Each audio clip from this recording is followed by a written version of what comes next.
Let's call our meeting to order, Wednesday, March 13th, 2024, 7 p.m. Roll call, please.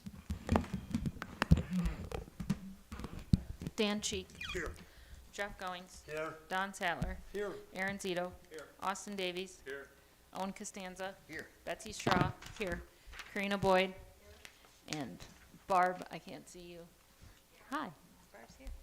Very good. Let's stand for the Pledge of Allegiance.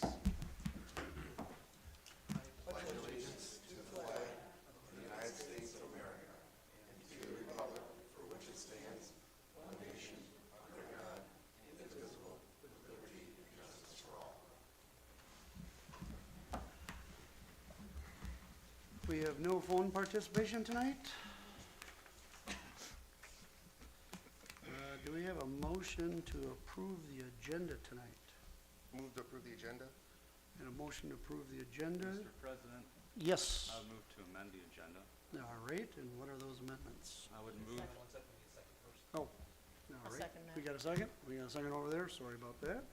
I would move to amend the agenda such that items 3, 4, and 5 be stricken and replaced with a new number 3, which would read nomination/appointment of Public Works Chair, and a new number 4 that would read nomination/appointment of Finance Chair.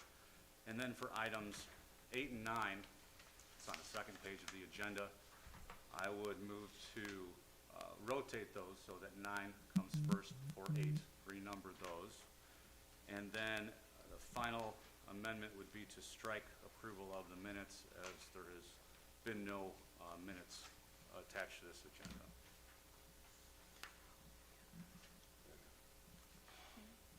All righty. That was quite a bit, so strike 3, 4, and 5 and replace 3 With nominations/appointment of Public Works Chair for number 3, Okay, and for number 4, replace that with nominations/appointment of Finance Chair. all right. And then swap 8 and 9, renumber those so that 9 would now be 8 and 8 would now be 9, so that those are addressed in that order. And then What's strike the the reason? approval of the minutes. What's the reasoning for the swap of 8 and 9? Mr. President, if I could have the floor for debate. Yes, you may. Do we got, Hold on, I need So, we have a motion and a second to approve the agenda. There was a motion to amend the agenda. As Austin presented, there needs to be a second to that motion to amend. okay, second. Now, there can be discussion. all right, Thank you, Mr. President. all right. Did you want to start discussion? Yes. So the reason I'm proposing to amend and strike the original 3, 4, and 5 and replace them, as I discussed, was that the current 3 and 4 presumes there's already been a nomination, first for Jeff Goins for the Public Works Chairperson position, and then for the Finance and Public Works Chairman position, and then number 4 for the Public Works Chairman position. I think it would be more appropriate to address each chair and all nominations for each chair the way I suggested, by replacing 3 with nominations appointments for Public Works Chair, and number 4, nominations appointment of Finance Chair. And I don't believe that we would need number 5 in that case. That can just remain stricken. And then for my motion to amend swapping 8 and 9, that would be due to the fact that number 9, ordinance 2024-07, is an ordinance that I requested be added to this agenda. And then ordinance 2024-06 is an ordinance that Mr. Costanza requested to be added to this agenda in response to my proposed ordinance. So I think it would be appropriate to take mine up first. And then the final amendment would be striking approval of minutes, because there are no minutes attached to this agenda to approve tonight. All right. So we vote on this all at once, it sounds like. Is there any other debate?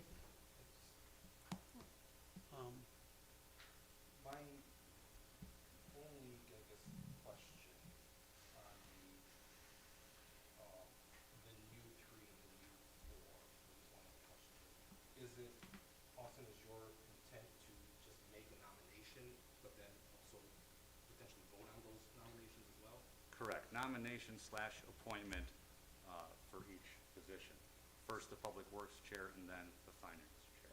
Okay, so, Presuming the Public Works Chair is created by number 2, Right. adoption of that ordinance. right, so my concern then with that, if you wanna vote on it, is that it's not on the agenda, so you can amend an agenda to discuss items, but not take action on them, but if anything is gonna take action on it, so to approve the nomination, right, then that has to be posted at least 48 hours, pursuant to the Open Meetings Act. Well, if you look here at the original 3 and 4, it calls for a motion to approve a nomination. So that's already on the agenda for approval of those nominations, and Well, the same for because number 4. these were carryovers as unfinished business from the last meeting, so they were just carried over. So my understanding of that last meeting was that there was a motion made and seconded for a nomination, of Jeff, correct? Or am I, to that? Yeah, there- Finance and Public Works Chair? There was a discussion. The agenda item last time was for discussion for nomination. Sure, okay, so it was a discussion, the motion was made, seconded to nominate Jeff, but you guys didn't vote on it, and So- then it was carried over to this Well, I meeting. believe the last attorney that was sitting here, I forget whether it was Mr. Kurlinkis or who was here, but it was pointed out that it was not appropriate to move to nominate anyone at that meeting. So it was just up for discussion. As a discussion. So now it's on for a nomination. Why would we change it? Okay, so, all right, so last time you guys didn't actually make a nomination, you guys. Yes, there was two. There was. They tried to, but it was not appropriate. So here's, point of order, here's what happened.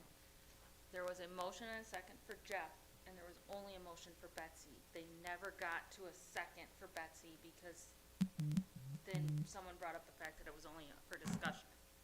And then it just died, everything just died and we moved to adjourn. Yeah, it was all up for just discussion. Yes, Okay, so but there's a, So now we have a motion, okay, so, right, let's just, okay, like, so we have that, so on this agenda now, right, so as a baseline, right, we're gonna take action on an item, I mean, any item, right, it's gotta be on the agenda at least 48 hours in advance, right, there, so here, this motion to approve a nomination of Jeff Goins, right, is on the agenda, so in theory, I guess you could say, all right, if someone wanted to make the motion to approve Jeff, and it was seconded, then you could take action, because it's an agenda item right now, right? It's showing But- up 48 hours in advance. There, same thing with then the motion to discuss approve Jeff as Public Works Chairperson, assuming item 2 got passed, then likewise, motion to discuss approve Betsy as the Finance Chair, that's on.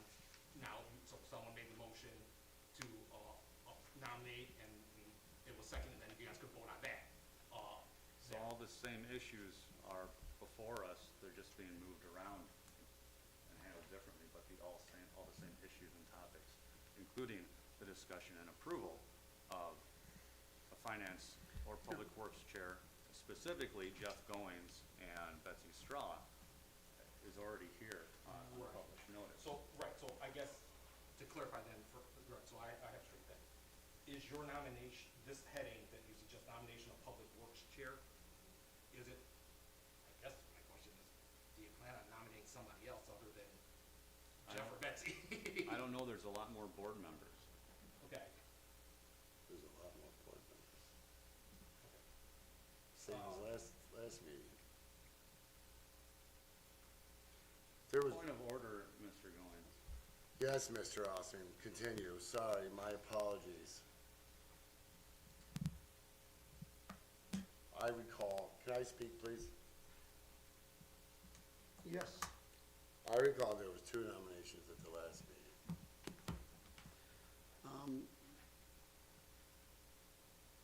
The last meeting, the agenda item was strictly for discussion. It wasn't for nomination or action. And that was the big argument at the last meeting. I thought you wanted to, you So- nominated Betsy Dodd. Who has a, Anyone but me. who has a copy of the agenda item? Or of last week's agenda? There would be one way I propose to resolve this, if I may, Mr. President. Yes, go ahead. instead of changing item 3 and 4, 3 to read nomination/appointment of Public Works Chair, and 4 nomination/appointment of Finance Chair, those could be tweaked so that number 3 would read nomination/appointment of either Betsy Straw or Jeff Goins as the Public Works Chairperson. Or, I'm sorry, we could revise that so that it remains only Jeff Goins, because that's on the agenda.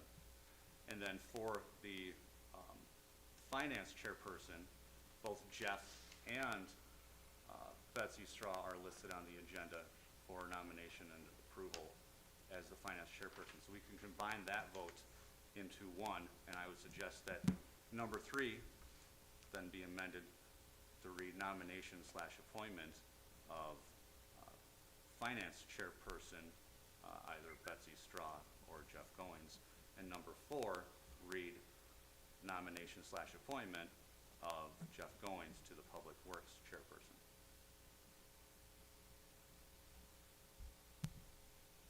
I think what you have is, Confused. in essence, the same as what we have here, maybe some verbiage tweak, right? There, but It essentially addresses the possible appointment of Betsy Straw or Jeff Goins as Finance Chairperson at the same time instead of splitting them up. Procedurally, it might actually be, you would vote on those separately anyways, right? Correct. Right, so 3, I mean, it would make sense to me if you're saying, hey, let's move 5 right after 3, right? Or maybe that's almost a cleaner way, right? But if 3 fails, right, then you just jump right into 5 move, right? Okay, people didn't vote to approve Jeff, then they can vote to approve Betsy. Well, I have a logical question. Why are you saying 3 before 5 instead of 5 before 3? However you guys want to do it, 5 before 3, either one. I would move to amend We'll get there. the proposed amendment so that item 5 then would be moved to where item 3 now is, and items that are 3 and 4 on the existing agenda be moved to items 4 and 5. And then remove minutes, and then flip 8 and 9. Correct. Remove what? I'm sorry, Aaron, what was that? Remove what? The minutes. Just the minutes title. Yes. Yeah. The title just got left on. So did you split that into 2 different amendments? Or is that all one? That is all one proposed amendment, but Mayor, do you mind if I try to reiterate the motion, and if I state it the way that you want it, that'll be your proposed amendment? Okay, so the proposed Go ahead. amendment would be strike approval of minutes. The next part of that amendment then would be to take item number 5 and make it the new number 3, shift 3 and 4 down accordingly, and make them items 4 and 5. And then take item 9 and move it right before item 8. So flip-flop 8 and 9. that's correct. All right, so there's a motion. So, Betsy, do you amend your second to reflect that? Yes. Okay, so there's a motion and a Let's see second if I for catch it Austin's proposed amendment to the agenda. There would need to be a vote on that proposed amendment. So what's the point of all this? We're going through the agenda. What's the purpose of moving these items? Can I ask, please? We're gonna go through them anyway, regardless. What's the purpose, Mr. Davies? Mr. President, can I have the floor? Yes, you may. The purpose is because it is not appropriate, first of all, to have approval of the minutes. So that's perfunctory I get that. revision to the agenda. And then voting on who would be the Finance Chairperson or the Public Works Chairperson should be taken up. The 2 Finance Chair nominees should be taken up together or right next to each other, and Public Works Chairperson after that. And then I've already explained why 8 and 9 should be swapped.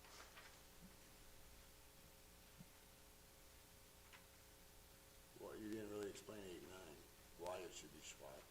We're gonna go through them. It almost seems like a pointless amending of the agenda. I'm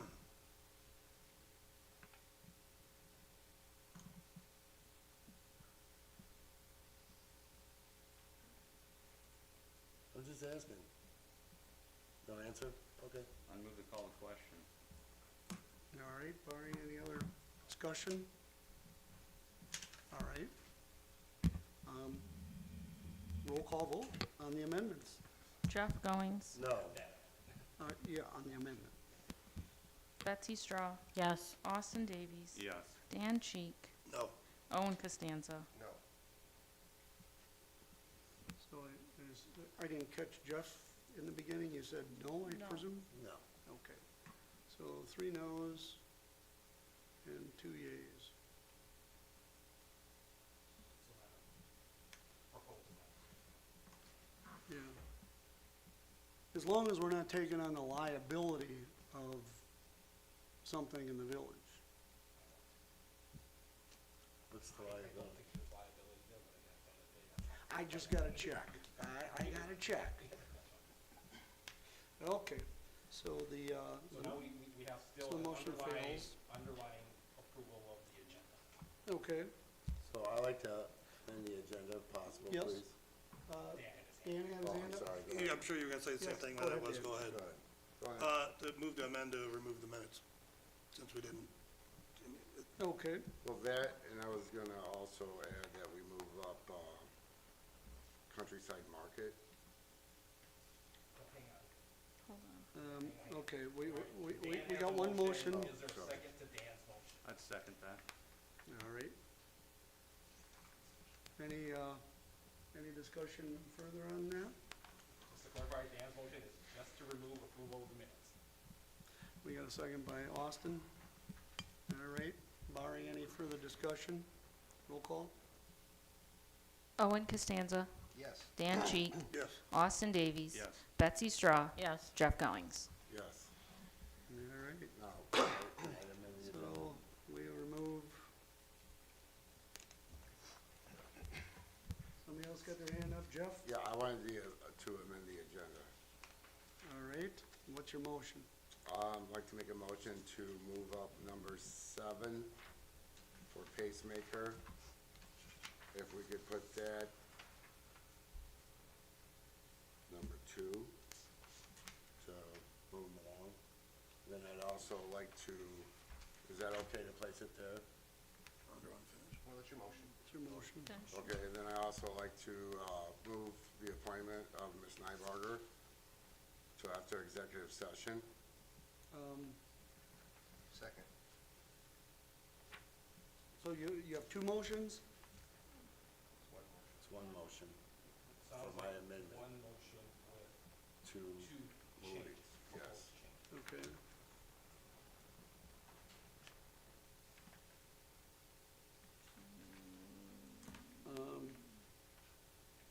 Where's Karen? So you wanna move item 7 to item 2 and move everything down. And you wanna move Nybarger for after executive session? Yes. Why? Well, because she doesn't know what it's about. It's not fair to her to participate, I don't think. And then we Well, can you- swear her in.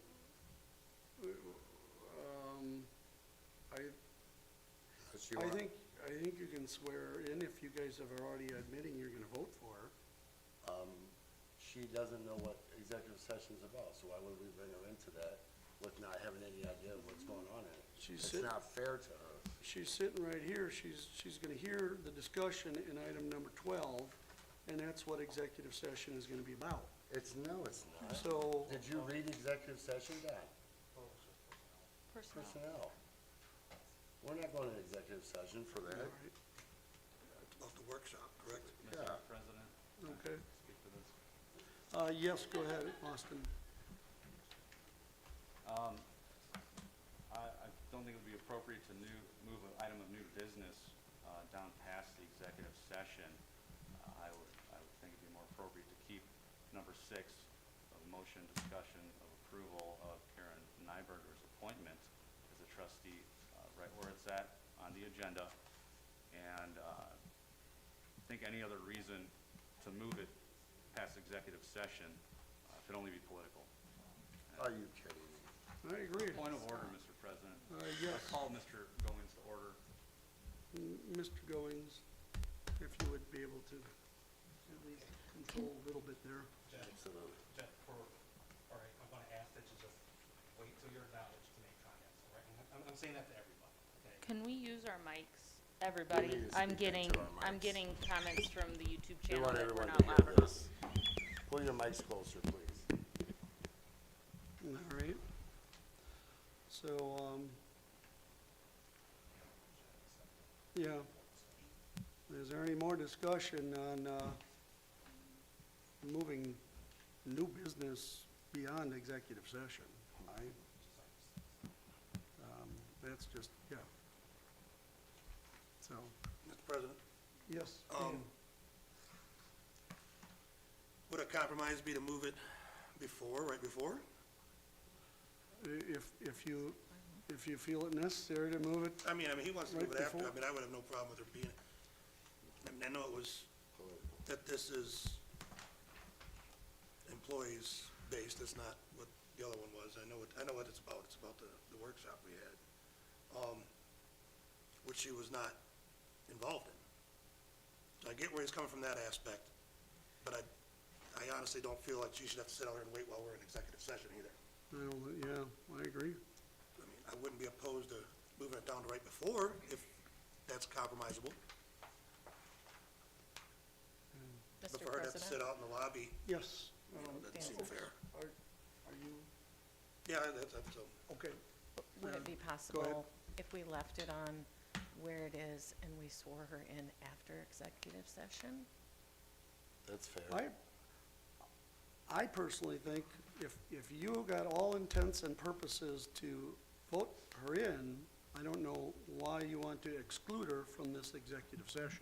Because, I, can I speak? yes, you may. She has no idea what it's about. Why would we bring her into it? We've all discussed this at the workshop. Did you reach out to Ms. Nybarg and invite her to the workshop that we had? May I respond? But I'm just saying, why would we make her sit through that? You made the point. If she's not knowledgeable of this, why would you want to keep her unknowledgeable of this?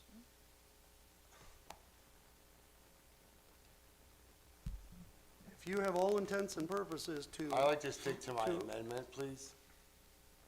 No disrespect to Ms. Nybarg, but it's not fair to her. All right, anybody else have anything more to say? I think it's a travesty to sit and listen to this, but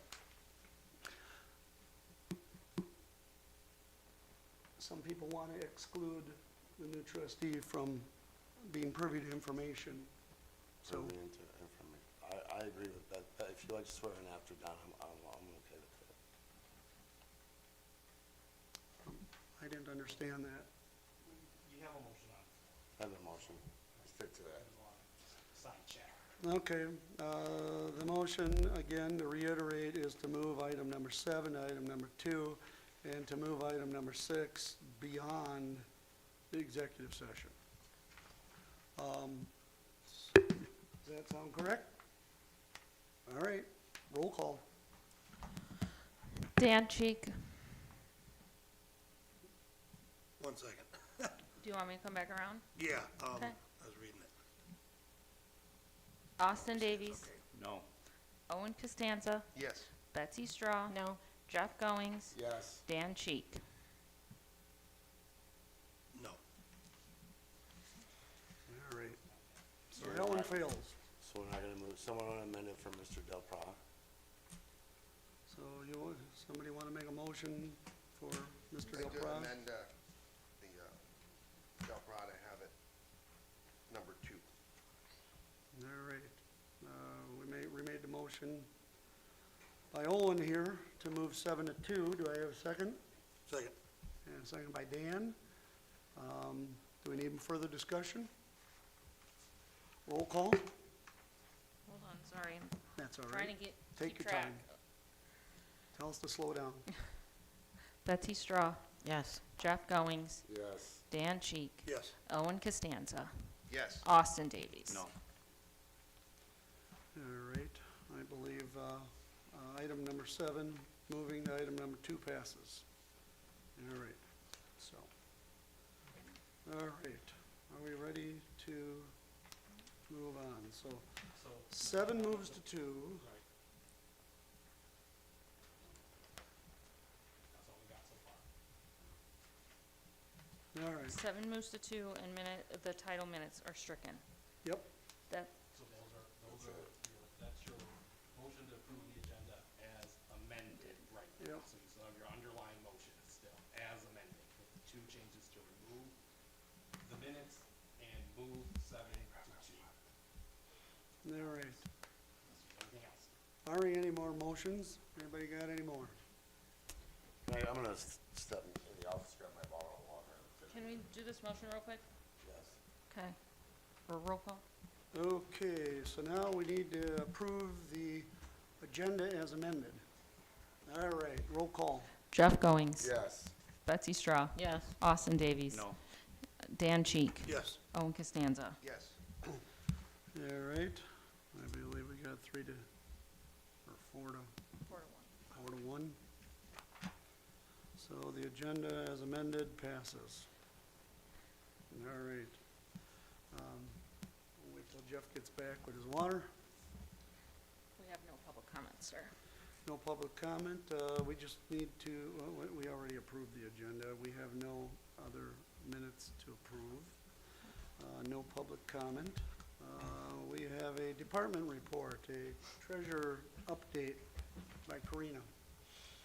You-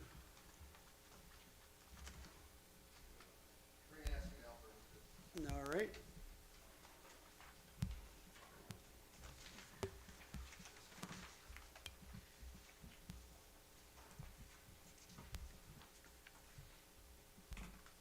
So fellow board members and to our residents that are here, watching on TV, doing the workshop to discuss the village purchasing policies was scheduled. Don emailed the entire board 2 years, 2021 to 2023, multiple communications, several emails, the same evening, filled with lies, accusations, and misinformation.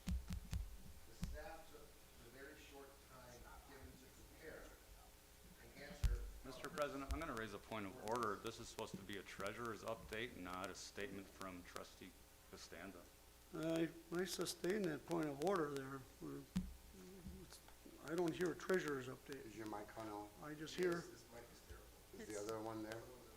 They're just as I bad. just hear a political attack by Owen Costanza. It is not, because we're going to address the emails that you posted on Facebook that weekend. We didn't get to address in the workshop, the issue of changing it. Are they going to discuss finances? Yes. All right. So the staff took the very short time to answer the ordinance and budget approvals, those specific accusations that Don had made. During that weekend, Don decided to release results of the so-called presidential forensic audit of social media rather than in the village board meeting where staff could present and correct the mistake. The statements that there were no receipts, no roll call votes are all lies. All the statements and receipts and minutes are on the conference room table here for anybody to inspect. These out all week here. All board members have access to it. They're all also subject to FOIA, which is not easy to have FOIA. All board members can always ask them to do these at any time. I can't do it better than that. I can't do anything better than that. That's better. Being president is essentially, I'm sorry. When I was village president, a detailed check report, which you and I talked about, was included in the monthly board packets. And that was processed for approval on the roll call vote. We still do a roll call vote. What happened to the detailed statement? Ross and I spoke on that before. I don't know what happened to that there. I wasn't on the board. I wasn't on the board. So every single month, a roll call vote is taken to approve these expenditures. Trustees routinely question expenditures and review the invoice journal reports and check requests. So please don't blame the staff, and I don't know why you thought I had anything to do with changing anything. That was the same way you were the last 2. Those are always been.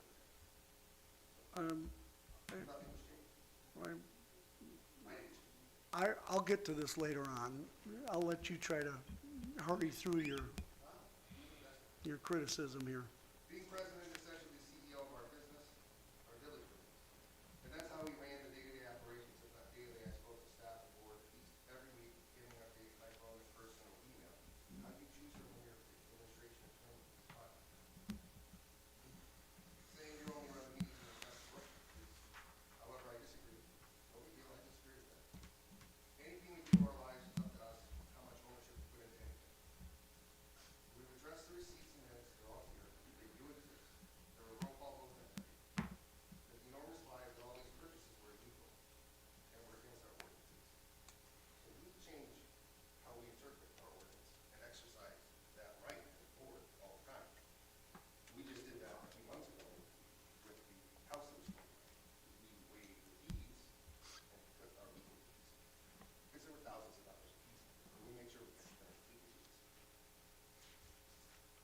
We roll call votes in finance every month. Those minutes were given to John, they're on the tape here. During motion to check runs is for anybody to question these. The board has a detailed list. It's completely inappropriate to call roll call votes for every item. But if you want to change things going forward, that's fine.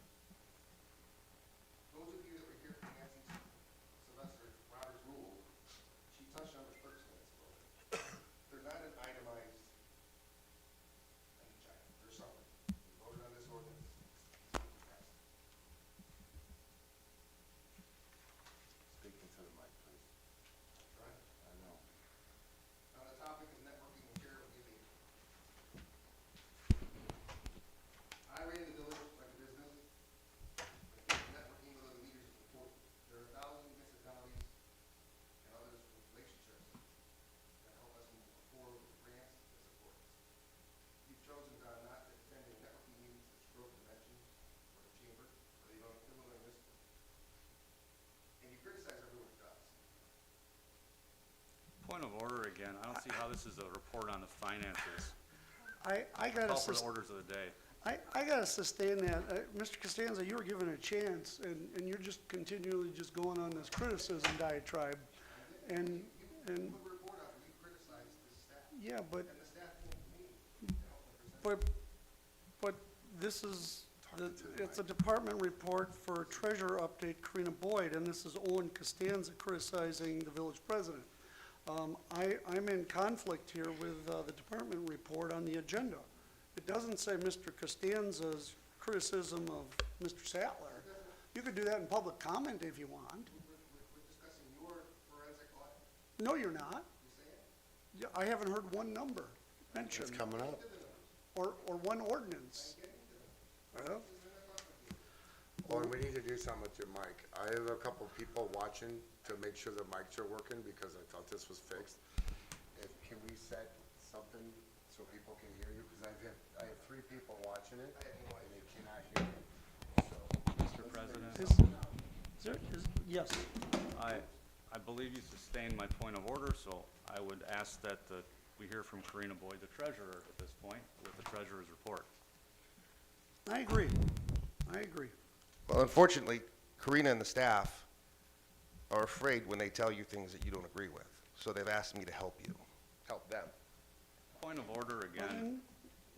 Well, yes, Austin. The point of Oh, order. I'm sorry. Yeah, you know, I have some stuff. there's, if you don't have a financial report or something, there's, I think we can hear from Karina then. Pertaining to what I have. Yeah, but He has a couple more you're, paragraphs to do. you're welcome to speak, Karina, because you're on the agenda. Take over reading this You, report, where we're at.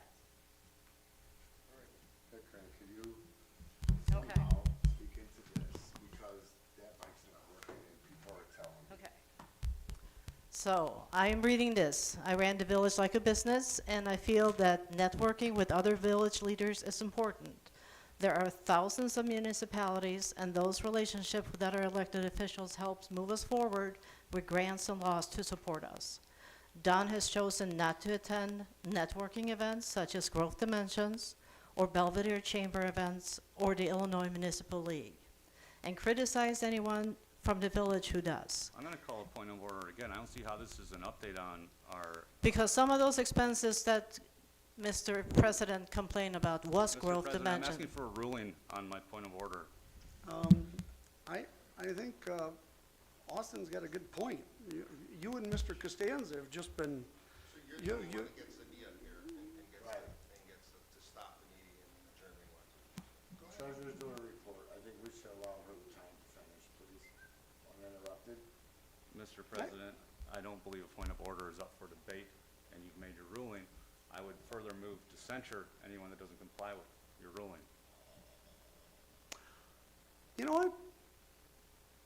I think we'll let the treasurer continue criticizing me, because I enjoy criticism. That's the only way we get to grow, and I think I need to set the example here as a public official, that people do have the freedom of speech to criticize their public officials.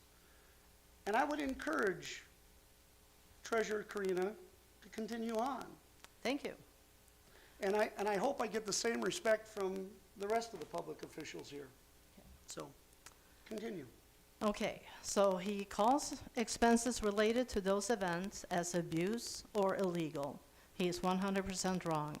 Just take a look at how many developments and grants the village received prior to Don becoming the village president.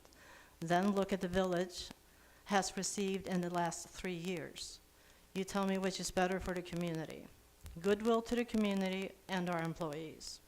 The village is an employer, and our payroll is tipping $1 million a year. There's absolutely nothing wrong with the village as an employer providing once-a-year gift cards to our employees as a thank you for the work they do, especially in light of the fact that those gift cards are paid for with donations for that very purpose.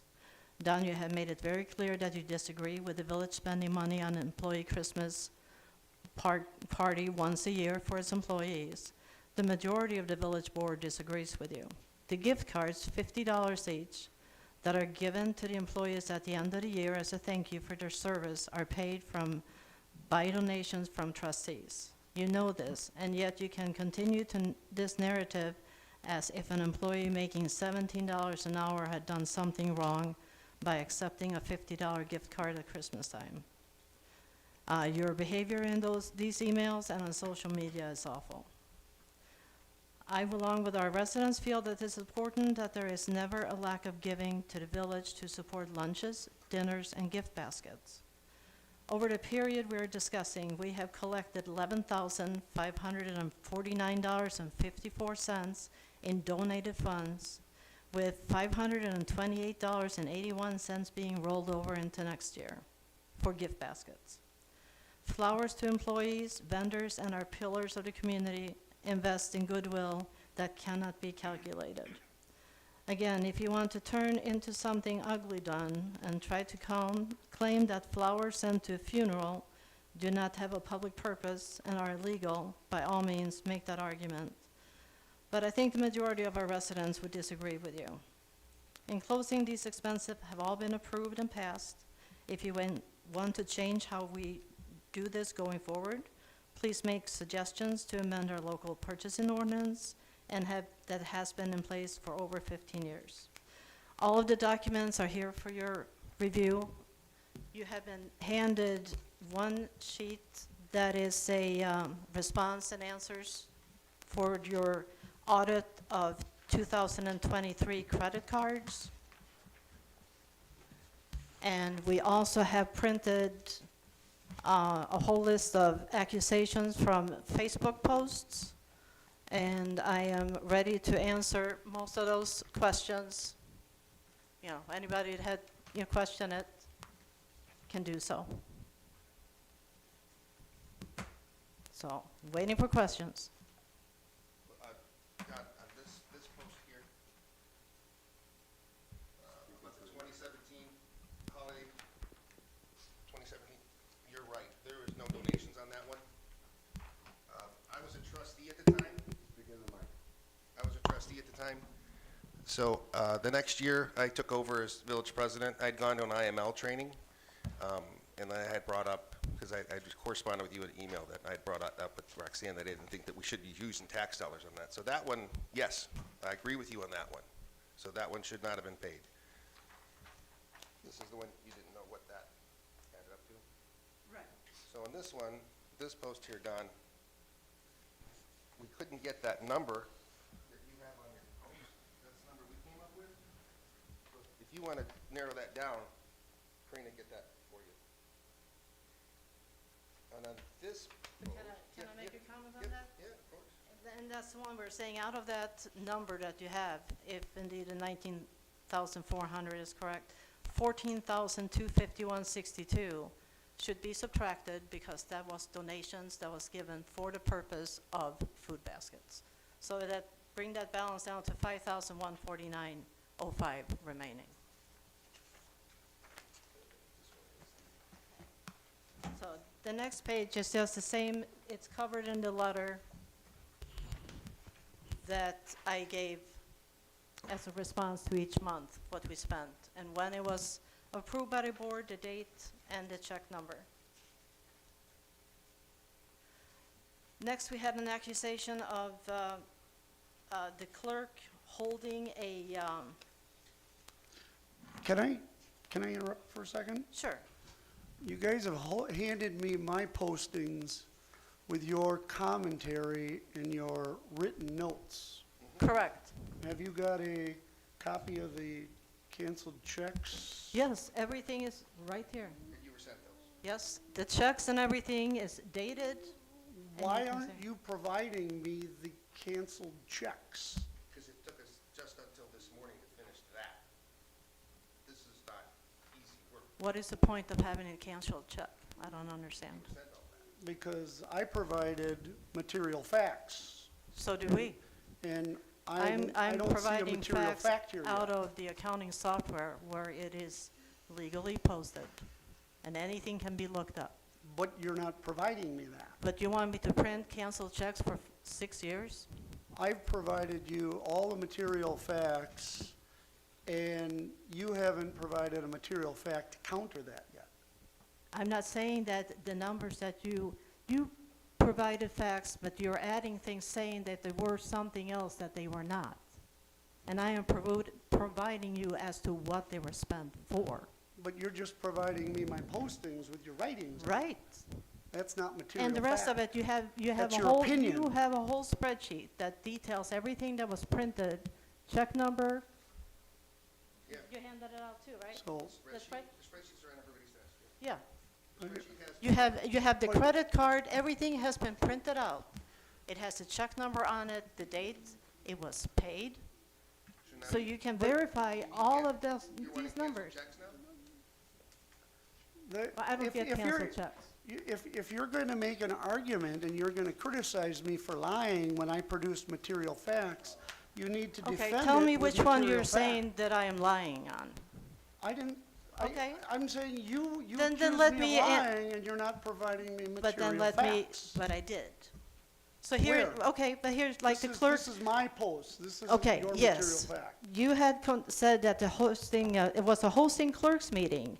The attendees reimbursed the village for their lunch, but you never took the donation part that the people actually paid into effect. You just said that, look, they spent this much money for lunch.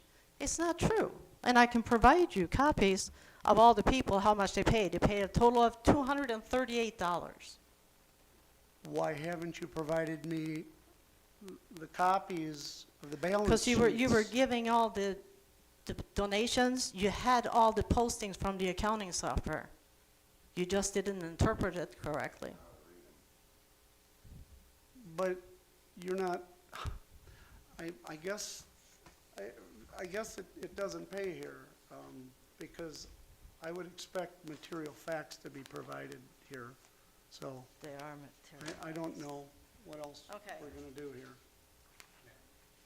Yeah, Okay. So just, I think what the mayor is asking for, Karina, is yes, he wants to see for example, he wants to see the receipt. He wants to see an invoice. If an invoice is what clarifies or answers his question that he's asking about. He wants to see it. Obviously, we're not gonna get through that tonight, but Mayor, I think what they're saying is those boxes will have the receipts, they can pull them. They summarized it in these spreadsheets here, but Karina, I think he's asking, that's what he wants to see, is the whatever, so. But we don't receive canceled checks from the bank. That hasn't been done for years. We can download it, but only up to so many years ago. There will be a couple of thousand checks. Because there was a total of 1,192 pages worth. I'm not asking for much. You've provided me, you're claiming one specific thing here. So you don't And believe you anything I should- say then? Did I say that? Well, why would I lie about it? Because if somebody told me that something was wrong, I would bring their statement, I would bring the evidence and the material facts in the form of a check, in the form of a deposit slip, and in the form of a voice vote or a roll call vote, and I would say, here is the material evidence. And I sound like Judge Balo.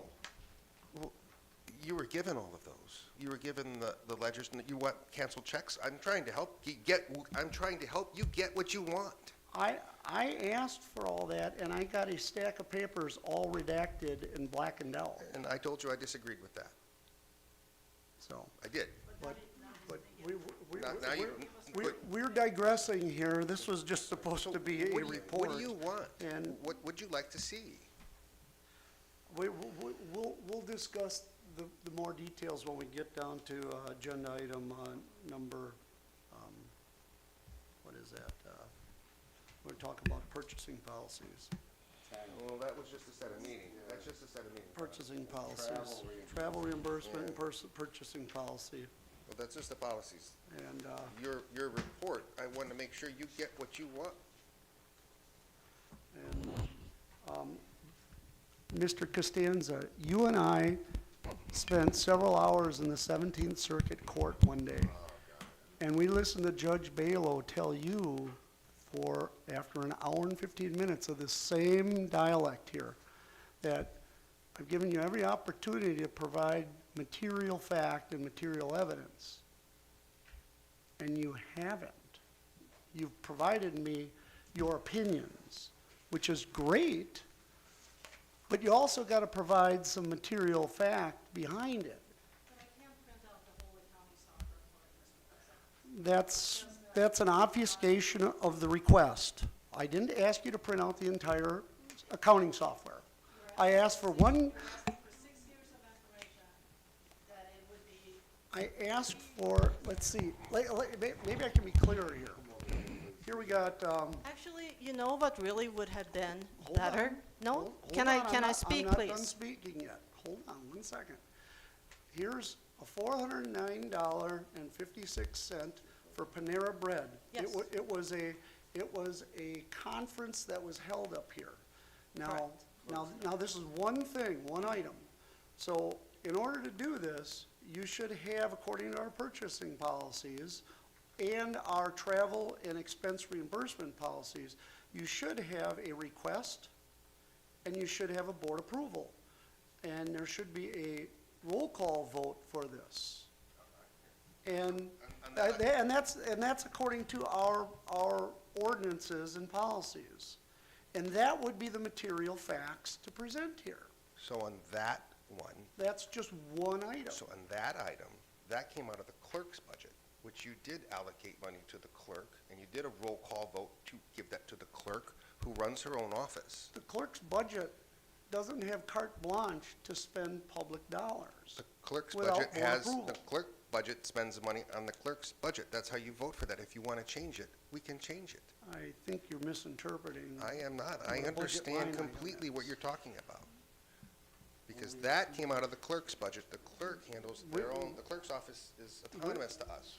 We'll go through the purchasing policies and I'll read them to you, and the travel and expense reimbursement for you. So So Absolutely. we'll get to that in the agenda, But that's a agenda clerk item 10. item. That's not a general fund item. So I appreciate that. Mr. President, can I ask a question? Yes, So there were gift cards given, and because the money went through the village, were they put as taxable to the employees? No, because they were given by trustees. Therefore, it's not village money that was used to pay the gift card. Therefore, they are not taxable. But they did go through the village money. Only as a pass-through. Okay. So educate us, Betsy. No, Betsy's got a point to that, because Roxanne did bring that up, that that should be part of the tax. So, I mean, there's just a disagreement on that. I mean, we can't change what we did, but we can change going forward. Right. Betsy's right on that one. Yeah. Any gift cards, Any money flowing, Any money or whether it be Yeah. monetary or a gift card, if you're an employee, it's taxable. You're right. It was given by the village, yes. The attorney said that we should.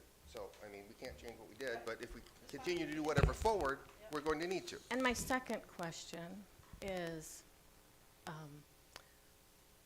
why did Roxanne refund us for the flowers? And why didn't she know that they were from the village? I can't answer that. All I know is she said that she didn't know that the village spent village funds on that, so, and she chose to refund the money. So that wasn't. Wouldn't it have said that on the card? I don't know if she knew. I don't know. I don't know. Attorney Zito is here.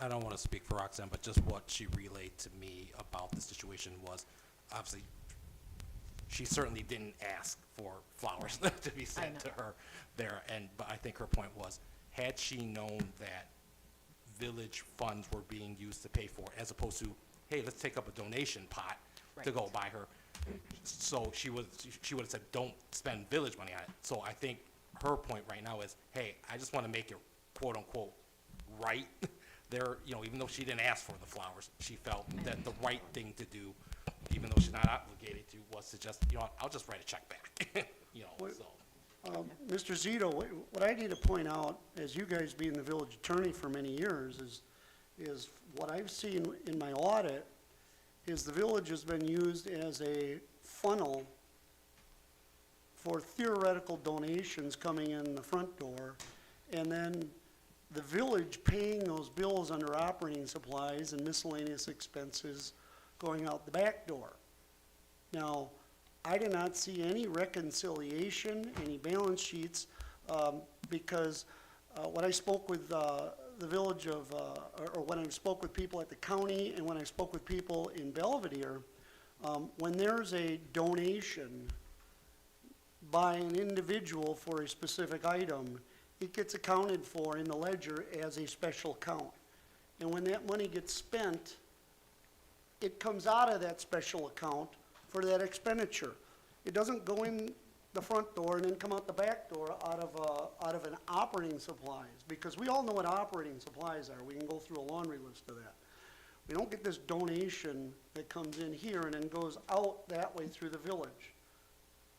And there's also some question about buying gifts in the ethics policies.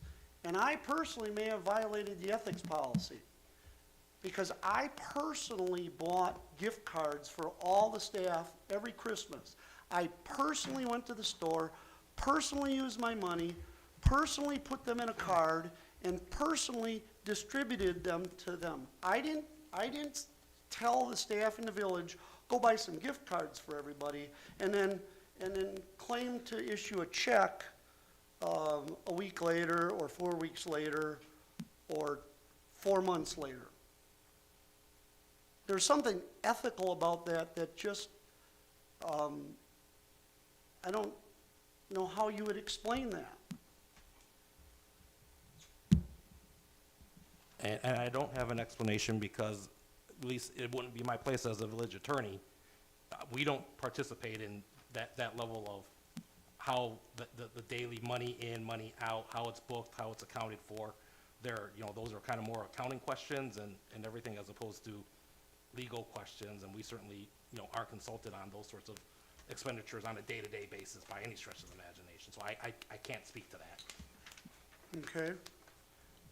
since, yes, Jeff, you would like to interject here? Yeah, I want to go back to Betsy's about the flowers. We have people that donate to the village. For sake, one of our biggest donators is the Edwards. And they donate tennis courts. They give us charitable contribution to fix the tennis courts. They donate every year at our Christmas, hundreds of donuts and cider. When Mr.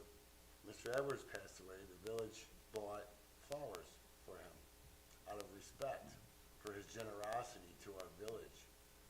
Jeff, I wasn't asking about the No, I know, Edwards. but how, this is what I wanted you to explain, Betsy. How would we go about, so now if we want to do something like that and say thank you, do we need to take a collection from everyone? Do we need to ask the residents to, pitch in for I want to know. I think we should have an ordinance that says we can spend up to a certain amount on flowers for certain respected individuals. Okay, but you see Mr. Sadler's emails about this. It's like it was a crime to buy the Edwards. It's like, what do we do? Go back and ask people for their money back for the flowers that we bought, not knowing, saying it's unethical and like we're criminals? Here we can have discussion at the board level.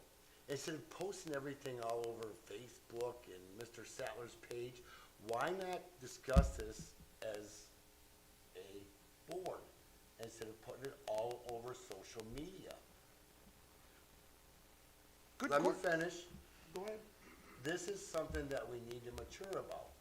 Don, you've been here 3 years, you're on your 4th year.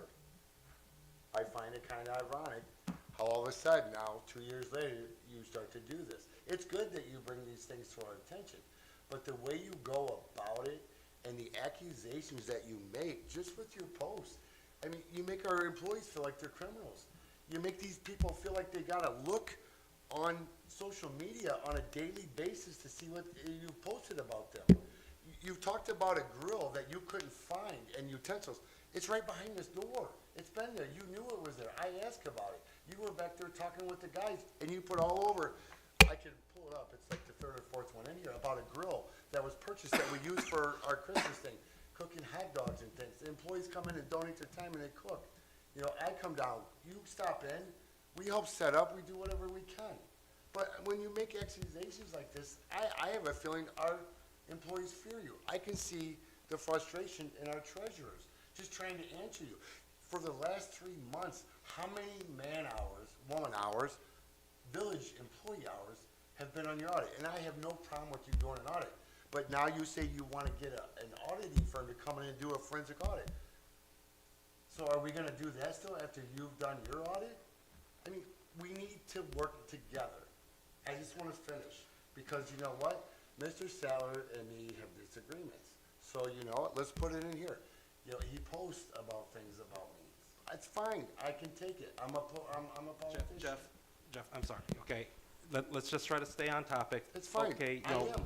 But we have an agenda item right now that we're Yes. on, which is the treasurer's update. It has to do with finances there. We're not talking about Facebook posts. We're not talking about. no, it's just how he treats our employees. Okay, I welcome the criticism. Now, I'm not trying to criticize you, Don. I'm No. trying to work with you for I the want last to talk 3 years. finance. Right, Last 3 years. I want to talk finance if we can for a minute. Sure, Mr. Saller, go ahead. Thank you for your, All right. speak. The Constitution of the State of Illinois, Article 8 of the Constitution of the State of Illinois. General provisions. Section 1, general provisions. Item A, public funds, property, or credit shall be used only for public purposes. B, the state, units of local government, and school districts shall incur obligations for payment or make payments from public funds only as authorized by law or ordinance. There's a law called the Local Government Travel Expense Control Act, PA 99-604, that's been written about by several law firms, that was placed into law on March 1st, 2017, and it recommended a review be done of any travel and credit card policies to determine if any updates are necessary to comply with the new legislation. Don, I'm sorry, can we go over those are policies. I agree with you on that. Can we go This over is that? about finance. Can we go, but Mr. Delpron he's got a family thing going on. Shall we postpone this till we get to section 10, so we can get his business That done? sounds like policies. I mean, that sounds more like policies Okay. than the report. I have no problem waiting. Thank you. Thank you. Mr. Del Pra has a family. Is Karina done? Yeah, all the documents will be out here if anybody wants to come and view them. Thank you, Karina. All right, we shall move on then to, we moved item 7 to number 2, which is a motion to discuss possible draft of an ordinance of water and sewer credit for pacemaker foods. Move to discuss possible draft of an ordinance water sewer credit for pacemaker foods. Second. Motion by Owen, second by Dan. If I may, Don? Yes, you go ahead, you made the motion. Mr. Del Pra, yeah, come on up. Dan Del Pra, the store manager, contacted me a couple weeks ago. They have a 5-gallon water jug machine that is water only, and it's being utilized a lot.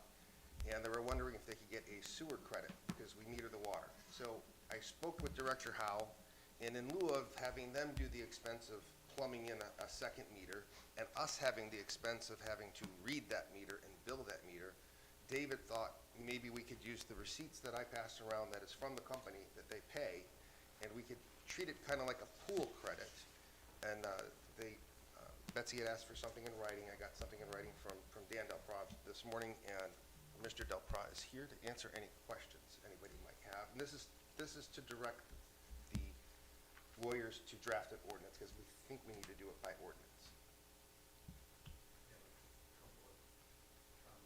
Mr. Del Pra, can I ask you to come up to this microphone? I'm sorry. I just want to make sure, we're going to get these fixed. I've been hearing that for a while. Yeah, me too. I'm surprised they're not fixed yet. I appreciate you jumping the agenda a little bit. I have a family situation that I need to address. And I didn't plan on being here all this time. As far as the store goes, what we're asking, I'm looking at this order or this topic, and we're not asking for a credit for the last 8 years. I mean, I want to make sure you understand, or 10 years. It's just that times are difficult. We've had setbacks, and we're in the process of trying to go through the accounting of the business. And one of the things that came up just recently was we realized, that we were paying an exorbitant amount for the water bill, and we could never figure it out. We checked for leaks, we looked for, and then somehow we came to the understanding that a big part of it is the fact that we sell a lot of water to the local community. And they come in and they get these 5-gallon jugs. The company that put the machine in has a meter on that, and we get billed or paid for whatever they indicate to us was used. And that water, which is a substantial volume, is not going into the sewer system. So we don't have a problem paying for the water that goes into the sewer system, but we feel like if we've got a use that it's actually going to the local community in purified water, that we would like to get a credit for it. And then the typical way it's done apparently is that a meter is put in, but the meter is very, very as you all know, the meters are very costly for us to put one in. We think that this is a legitimate and a proper way to handle it. So when we say we're seeking a credit, it would be on the monthly or quarterly bill. We can produce the evidence from the water company that put the machine in, how much water went through that machine, in which case that's water that didn't go down in the sewer, and we would like to get a credit for that. That's as simple as it is. And it's because every little bit helps. And we want to keep this, we don't want to face the kind of decisions we had to do in Belvedere after being in business for 50 years or 60 years and have to close the store. You know, so you say, well, that's only a few $100. What? It's been difficult. And everybody in the community knows that since that store opened, it's been difficult for us to be able to make ends meet. Yeah. We put one of your Midwest water bills. Okay, Everyone see one of them. okay. All right. I'm not fully aware of everything because my son does this, but I see where they indicate the volume of water that was used.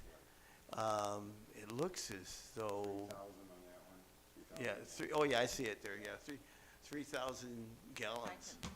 Now, and that's for probably 1 week. Mr. So there's a lot of water going through there, you know, in that machine. Mr. Del Prado, the Midwest Best Water, do you rent the purifying machine from them? And is this a reflection of their cost to you for how much you use their machine? That's how, I'm not 100% clear on how, you know, I wish I could give you a straight answer, but Dan told me, yeah, that's what they pay, Austin, so that's their take, so that's what they pay. Yeah, Like a vending machine?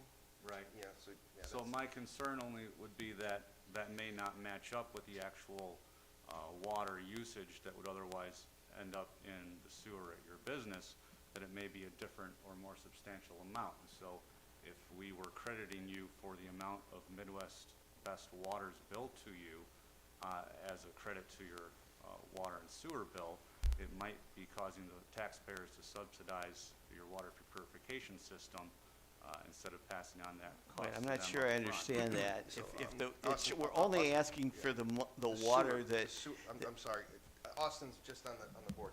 So, our water meters, we assume the water meter going into the house, unless you have a second meter. So the water going into the house, we assume that meter is also going down the sewer. So if it's 100 gallons of water, we assume 100 gallons of sewer. So what they're asking for is all the water going in, they're gonna pay for. Right. They want a credit just on the sewer only, because it's not going down the sewer. But the bill for Midwest Best Water, that doesn't reflect exactly the amount of water that's being used. That reflects what Midwest Best Water is billing them to use the water purifier. Goes into 2890, the gallons? No, the gallons, The that's gallons are gonna be the same. that's No, gallons that's the going bill, right to the 2890 is the gallons that went through it. Through the machine. So we would not use the amount here, 60690. No, We would gallons. use The just gallons. quantity. Just the gallons. So we Okay, would- that helps like clarify Like a things. pool credit. So, I mean, you haven't seen these yet, so, I have. okay, so a pool credit is what David and I were thinking of using this as, would be the simplest way, rather than a second meter and all that. So And- just the gallon credit on the sewer line. And then my only other concern would be that, you mentioned that a lot of people in local community are using this water, and it's not going down the sewer, but it might be going down the sewer at the residents' houses or wherever it's being used. So it may be more appropriate to tack on an additional fee at your business to recuperate that money instead of having the village give you a credit. Not saying I'm fully against it, just some things to think about. I don't understand the logic of what you're saying. You know, people get billed for what goes down into the sewer. We're paying for the water. Why should we have to pay for water that doesn't go down into the sewer? Well, it's going We're down paying for the somebody's sewer. what? It's going down somebody's sewer. Well, then you get it there. I mean, it's drinking water. I mean, I admit I'm not absolutely clear on the relationship with the water company. But I am absolutely clear that it makes 0 sense to charge us sewer when we're not using it. Mr. Del Prat, when did you go to Mr. Costanza with this? I'm curious. I don't know. My Yeah, son about 3 my son dealt with it. Yeah, about 3 Okay. weeks ago. And he couldn't be here tonight, and I need to go, you know, and I mean, Do you recall whether your company has donated several thousands to Mr. Costanza's Citizens for Owen Costanza in the last year or two? I don't think so. Okay, that is on the Illinois Board of Elections. So so, We did thousands? in the last year, thousands. Yeah. Well, I didn't have any. Partners too. Oh, well, I have no voice in that. Yeah. It's an investor, I guess you say a partner, but he actually owns the whole building now. So we couldn't afford to keep the building, and he came in and bought the building, and I guess he apparently feels like he needs to give money to local politicians. We don't do that. Primarily because we don't have the money. I mean, I don't know, that's, So if you were gonna spend that kind of money, it might be to get something in return, some kind of pay-to-play, potentially. Well, it's pretty hard for you to accuse me of that when I didn't even Not know you, about it. Not you, whoever you're referencing that actually talked. He's to the very, okay, fine. Somebody made a donation to, last time I looked, that was part of being a civic duty. People can choose to support who they want. But to just accuse somebody of making a donation so that you get favors. I'm the just fact- saying the facts. What? I'm just saying the facts and how they appear. This guy comes here, excuse me, kind of. This is crazy. You guys are, Hold on, Mr. Del Palo. You came here with a legitimate request, and now they've turned it into pay for play. This is what we deal with. And I hope the people in the public see this, because this is asinine. I can't even believe that you just said that, Mr. Davies, but you're entitled to your opinion. I'm, You came here to ask for the sewer credit on drinking water, and now it's pay for play. I hope everyone hears this and sees this in our village. And there was 3 yeses to that, Mr. Seller, Mr. Davies, and Ms. Straw. well, I am I- deeply offended by this because my family has worked to make this, we're part of this community. And it offends me that you would even think that, or even insinuate that we're gonna do something like that for a couple $100 a month? Are you out of your mind? And I apologize for losing it, but it's just not, it's not even, it's not reasonable.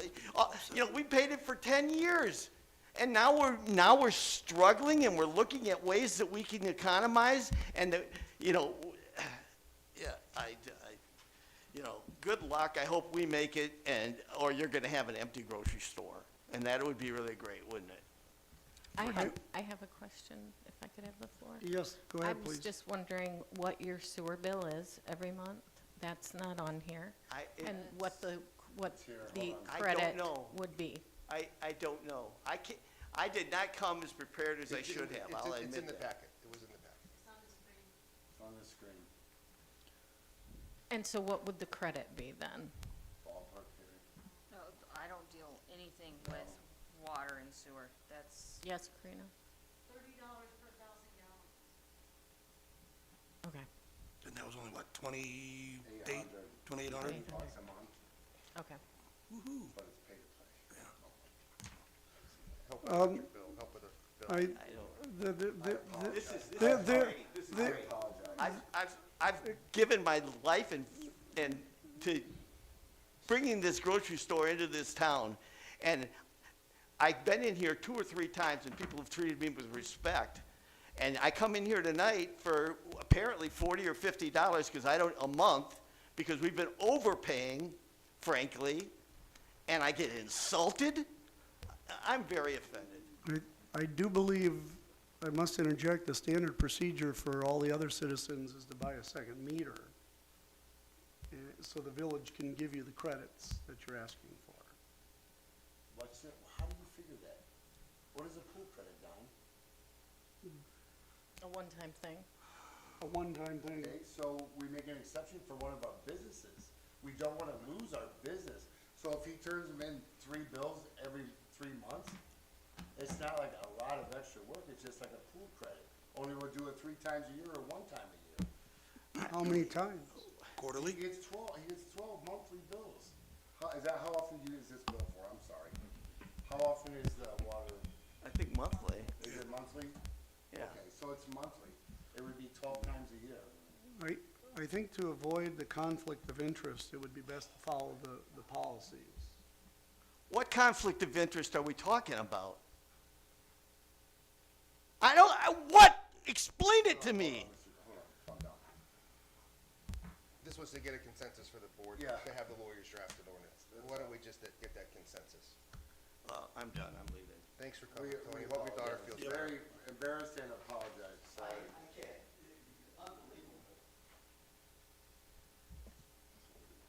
Dan, your thoughts on drafting an ordinance to discuss next one? Yeah, I mean, it seems pretty clear cut. Here's the receipt, here's how many gallons we used, it didn't go down the drain. I mean, it's supporting technically two businesses, the store and the company who owns the purifier. It kinda seems like a no-brainer to me. Jeff? Yes. Betsy? I'm struggling with finding out that there was money given to you. You've accused Don and I of pay-to-play for something as stupid as signs. This is real I cash. don't recall that. Yes, I can show you in meetings, you've stood up there and talked about it, but this is real cash that you've received, and then you brought this to us. I have a concern with that. I shop at the grocery store. I don't want to lose the grocery store. But I'm still confused and worried. Was it Mr. But you- Del Prague? He didn't give no money. He said he know nothing He didn't about say it. till It you says guys brought it up and countryside. accused him of pay for play. It's What such the a- hell is that? I was talking. So it's Countryside that gave the check to Owen, correct? Countryside's Partners, an LLC, gave me $2,500 Correct. campaign. So Don There's appointed nothing Betsy wrong with for that. putting signs There isn't anything wrong with that, but now we're giving them something back, and I'm concerned about that. We're not giving them anything back. We're working with them. Either this or they need to pay $8,000 to install the meter. So this is easier for us as well. This is what Director Howe recommended, because I asked how we should approach this. So, would you like to see it in ordinance or not? No. Okay. I also spoke with Director Howe, and I think you should be here to discuss his opinion if that was appropriate. Okay. I I'm think, a yes. I think we've had enough conflicts of interest. I don't think we want to add another one, Owen. All right, by my count, that's 3 for an ordinance.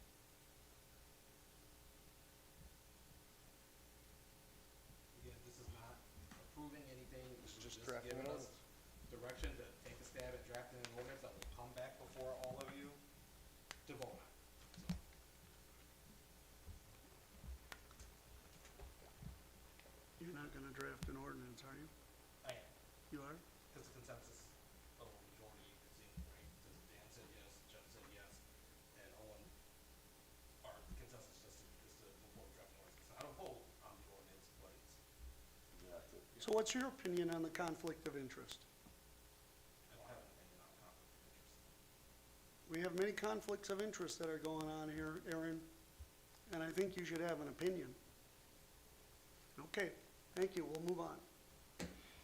I think my opinion is that people are allowed to make donations. I have no idea who people make donations to or whatever it is. At the end of the day, though, you as a board get to decide whether or not to adopt an ordinance or not.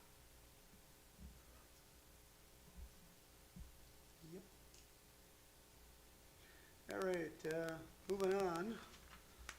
Let's see, that was pushed up, number 7 pushed up to number 2, so now we're back at number 2, which is really number 3 of unfinished business. Do we have a motion to discuss and approve ordinance 2024-05, an ordinance of the Village of Poplar Grove, Illinois, amending the village's code of ordinances to create a public works committee?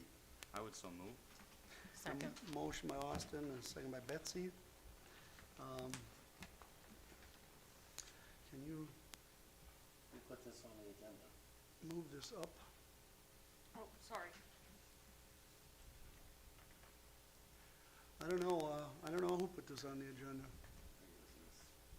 Well, I put it on the Or- agenda. Or was this, this was the Split the chairs. split the Yeah, chairs. this is to split the Yes. chairs. That's, the language wasn't very clear on here, basically. So this is to split the chairs, so Jeff knows Public Works, I know finance, I deal with a $9 billion budget. Question. And that's why we thought that it would be good to split them, and it doesn't cause any issues with the agenda meeting because you just attend at different times. And Dan asked that question, which is a very good question.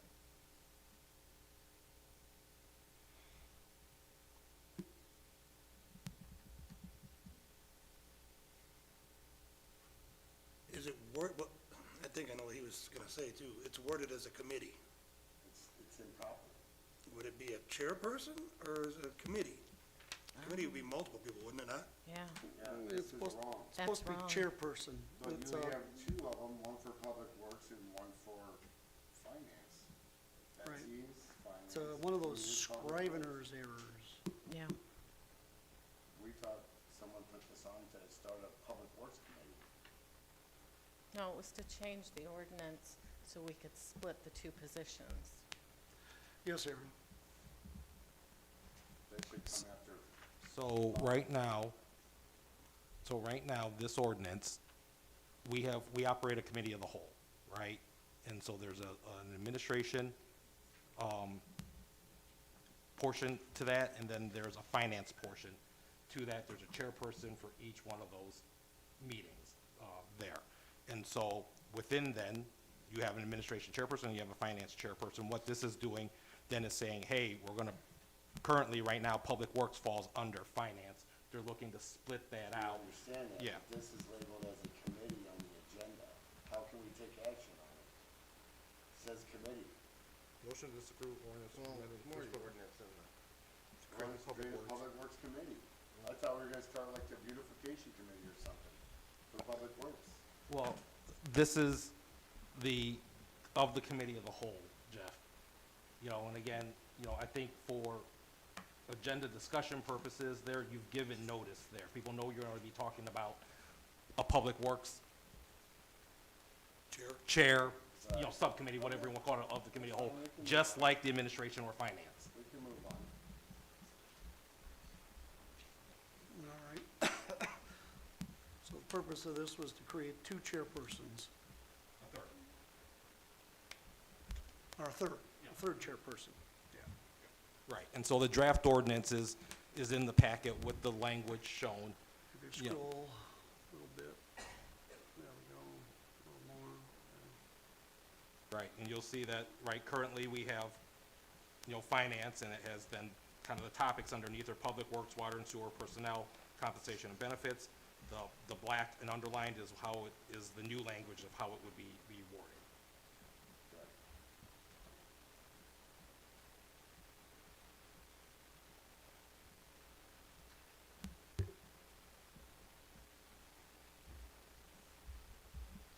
So,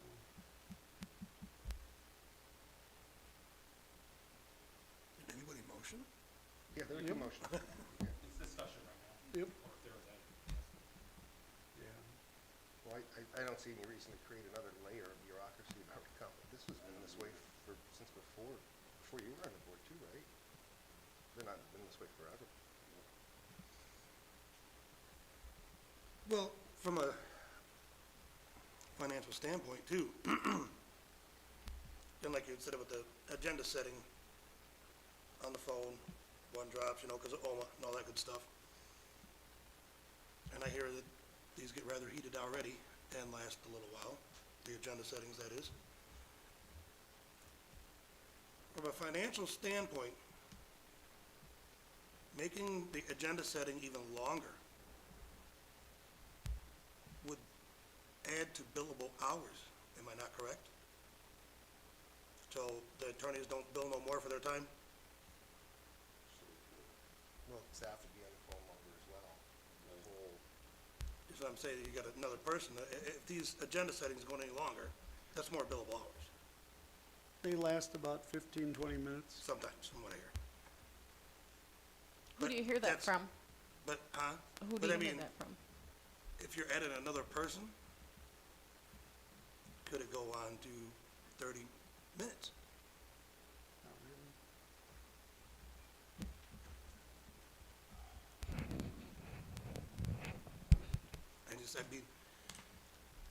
I see how discussions go up here. I can't imagine discussions on those phones go any better. It's another layer of bureaucracy. And that's my biggest, thing, is we are fiduciaries.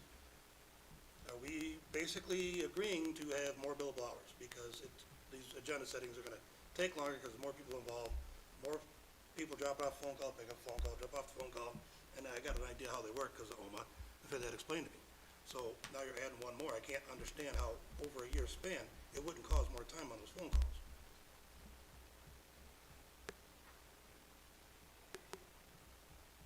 And I'm sure everyone would agree, he ain't sitting up there for free. That's my only outlook on it is it more billable hours over the year's time, once a month? I think the experience that was mentioned, where Betsy's got years of accounting and Jeff doesn't, But that has nothing to do with this. Considering- We're talking about Does the splitting the finance, chairs. We're not talking, that's a different agenda item. because we know, who wants Jeff, and we know who wants Betsy, and there's no there's no compromise here. And considering what we just discussed about accounting and finance, I think it's important to have somebody with some experience in accounting in a large, I agree, but that's a different large agenda item. organization. This is just about this is splitting the about chairs. splitting the chairs. What you're talking about is coming up. I know, and I was, we all know what's coming. I just asked you, you asked for a discussion, that's what my outlook on it. Is it gonna cost more money? Because I can't imagine that those phone calls go very well. I have a deep feeling that they're not as smooth as you're saying they are. Aaron, do you bill by the hour or do you bill by the minute? We bill in increments there, so, tenths of an hour. Okay. Yeah.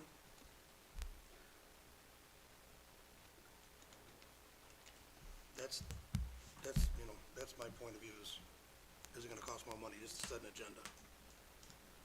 I've never sat on an agenda-setting meeting that was much longer than 15, 20 minutes. Between, What happens after I'm off the phone, I don't know. I get that, but now you're adding another person. That's the only thing I'm saying. So 2 people are 15 minutes, add another 7 minutes for the third person, split it in half. So you got 7 more minutes. And that's your assessment.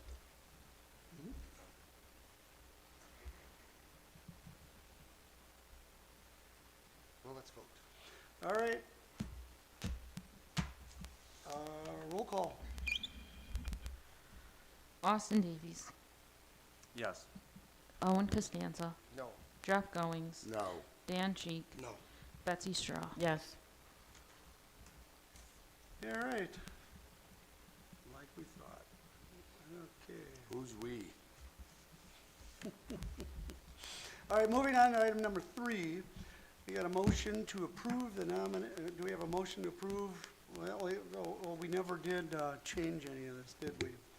So, It's all in order. No, yeah, wait. it failed. Failed. Oh, okay. Sorry, my fault. All right. A lot of motions going on. Yeah. All right, number 3, motion to approve the nomination of Jeff Goings to the position of Finance and Public Works Chairperson. Move to nominate Jeff Goings, position of Finance and Public Works Chairperson. Got a motion by Owen Second. and a second by Dan. Something wrong, Mr. Sattler? Let's just go to a roll call vote. No need to argue this anymore, unless somebody wants to.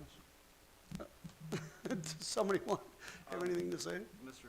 Chairman? Yes, I'm sorry, go ahead. Brief discussion is that if trustee Goings is approved for the position of Finance and Public Works Chairperson, the ordinance 2024-05 failed, so there is only the Finance Chairperson position that we need to appoint to, or am I mistaken? So fine. Yeah, No, it's finance. it's and just public called works. finance, yeah. Go ahead. It will stay as it was. No, it would stay as it was. Yeah, it would just stay as it The was. original right. ordinance would stay in place. Yes. So, right, we have done, so because the ordinance didn't, 2024-05, didn't approve, so now we're just at our original ordinance. So we have the two positions, administration, which is filled, and then the finance, of which public works is one of the topics under there, so. But not a distinct chairperson. No. So then I would just move to amend, if that's appropriate to do at this point, to amend the vote to only be on whether Jeff Goings is appointed to the finance chairperson position and not public works. We didn't create two There is no positions. public works position, because that ordinance, the 05 didn't pass. But you got a motion to it's strike listed on the here. words "and public works." If you, You can't. It's staying as is. This But- is our but there is no existing public works ordinance. there is no public works chairperson, Jeff. Right, It's right, kind of I'm a sorry, distinction yes. without a I'm difference just right saying, now. the original ordinance would stay in place. Yes. So there's just a motion to amend the verbiage in number 3, to be accurate with that. I think if Nothing there's, changes. this is how it was worded on the agenda. Again, I think it's, you know, a distinction without a difference, because again, we only have the two positions, admin, finance chair topics include the public works there, so. It's always been a part Again, of there is no, there would be, and there's no way there could be, because there is no separate public works chairperson, so. I would just move to call the question then. As is, or amended question? As is. As is. Okay, all right. Barring any more discussion, anybody, Dan, Jeff? Owen? All right, roll call. Jeff Goings. Yes. Betsy Straw. No. Austin Davies. No. Dan Cheek. Yes. Owen Costanza. Yes. I would like to put my vote of no in, even though it doesn't matter. You can't do that. Oh, yes, I can, it doesn't count. I can just express my opinion. You're only a tiebreaker and you chair the meetings. We're never gonna So, get out of here. moving on to, yeah, it's getting late, isn't it? Moving on to item number 4, do we have a motion to discuss and approve nomination of Jeff Goings to the position of Public Works Chairperson? And because ordinance number 2024-05 didn't approve, this agenda item is moot, so there's nothing to Strike. discuss. Both of them are. And same with number 5. We have to, we don't have to do anything to remove it, huh? Okay, I'll take your word for it. Moving on to item number 5, a motion to discuss and approve Betsy Straw to the position of Finance Chairperson. You got a motion? I'll make a motion. You can't. Why not? You're the, Well, so here's the thing, again, because the position, you previously already approved Jeff for it, I suppose if you want to go through it's an agenda item that's not necessarily moot, but if you want to just vote on it anyways, and just let the chips fall, go for it. If someone wants to make the motion, Don, it can't be you. Yeah, I to can. second. I'm allowed to make motions. oh, come on. I don't believe so. Municipal law allows me to make a motion. I don't It's think so. not worth it, Don. Let's go on. All right, Betsy, all right. We'll skip the fight. We'll take your word for it, Aaron, that we just don't have to do anything on this. I said that you can do it. Let's- If let's someone vote wants to on make a it. motion, go for it. But I don't think it can be the chairperson votes on it.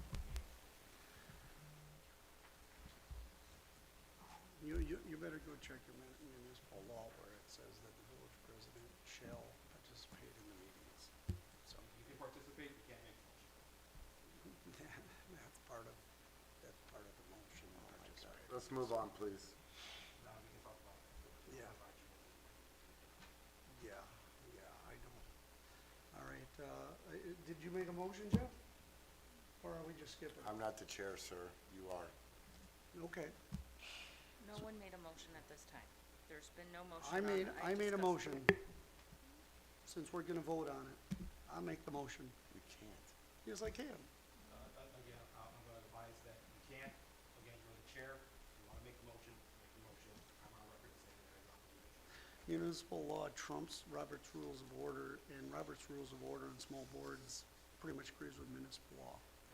Again, you're the chair, if you wanna make a motion, I've given my opinion, if you wanna make a motion, you know, go for it. There's a second, so be it. Let's move on.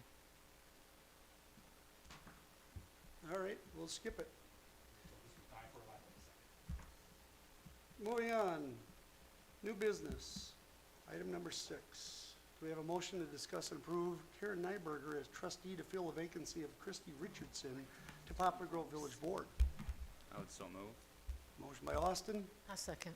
and a second by Betsy. I'd like to refer to this, I am withdrawing my application.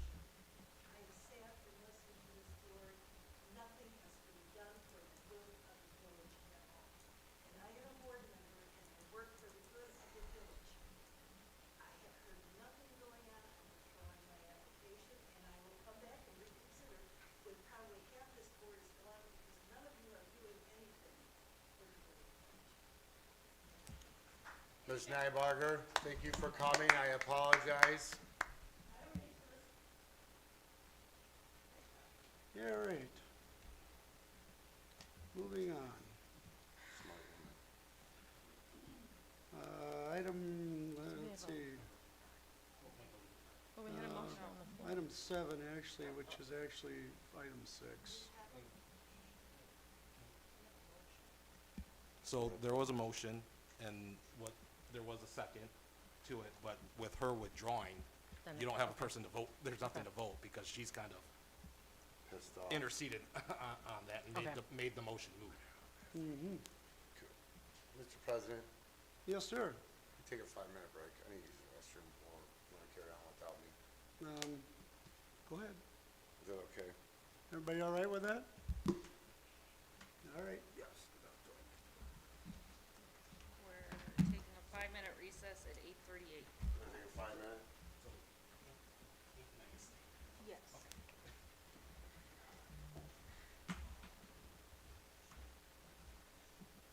I can still get some Tylenol. My head is pounding.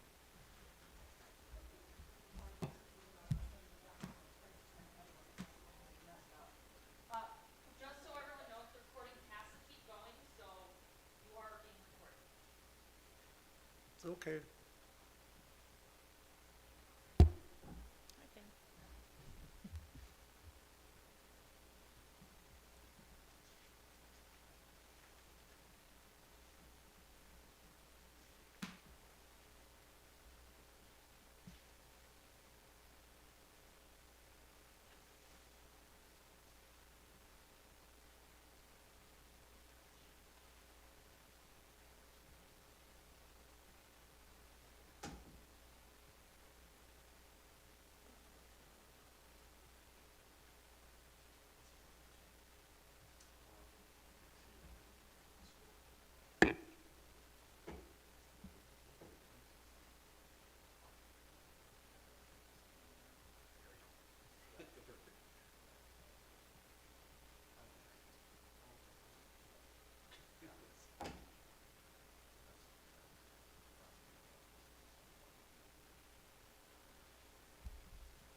That's up in Roscoe, right? Which is the stuff I was.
Where's everybody hiding?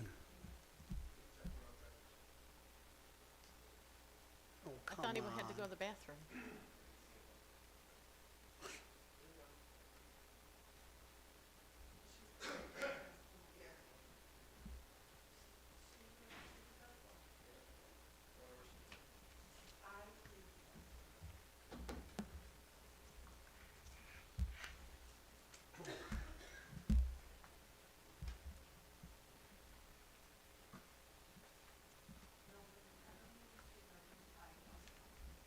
Right. Captain Kirk, the Kobayashi Maroon. Christie would have gotten that.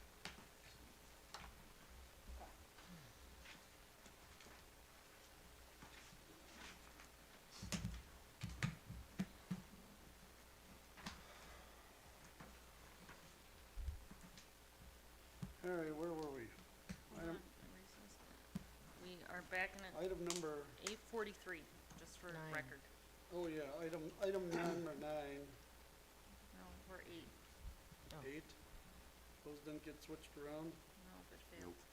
Okay.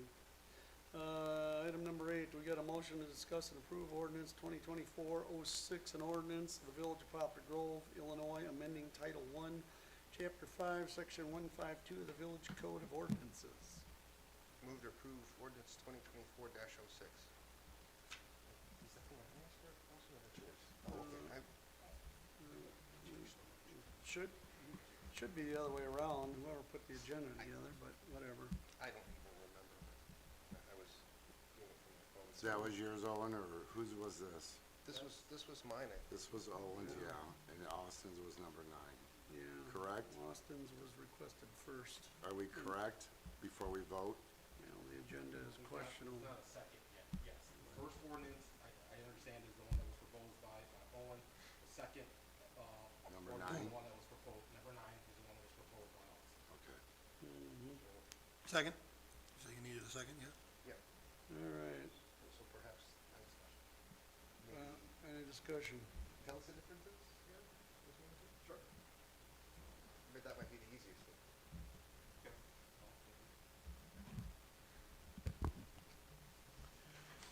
So, this is the first ordinance, number 2024-06, agenda number 8, item number 8. Thank you. Technology. So this one, the key changes to our existing electronic participation ordinance is, the first change is that it adds a fourth reason for why a person can participate electronically, which is number 4, unexpected childcare obligation. That change matches a recent change to state statute that added that as being one of the permissible reasons why a person can participate electronically there. The next part then deviates a little bit from our current process. Currently, our process requires that the person who's requesting to attend electronically, that they notify the clerk. The clerk is then supposed to notify the village president. Ultimately then at the meeting, assuming that there's a quorum physically present, there our current process says that, a motion can be made by a member that's present to allow for electronic participation. If that's seconded and that vote gets approved, that person gets to participate electronically there. The change here basically says that, again, if you have a quorum present, physically present, there, and a person wants to participate electronically, then you check to make sure that the communication equipment works and that everyone can hear each other there, and that the chair then will state that a member of the village board has requested permission to attend electronically, and then that person's allowed to attend electronically unless a motion is made objecting to them participating. So it kind of flips it. It says that, hey, they get to participate unless the board votes to say, no, you can't participate there. So that's a nutshell on that one. So, sorry. Go ahead, You Betsy. had your hand up first. Go ahead, Dan. So besides the child obligation, it's pretty much the same as it was before. It's reversed. So normally right now, you vote to allow. Right.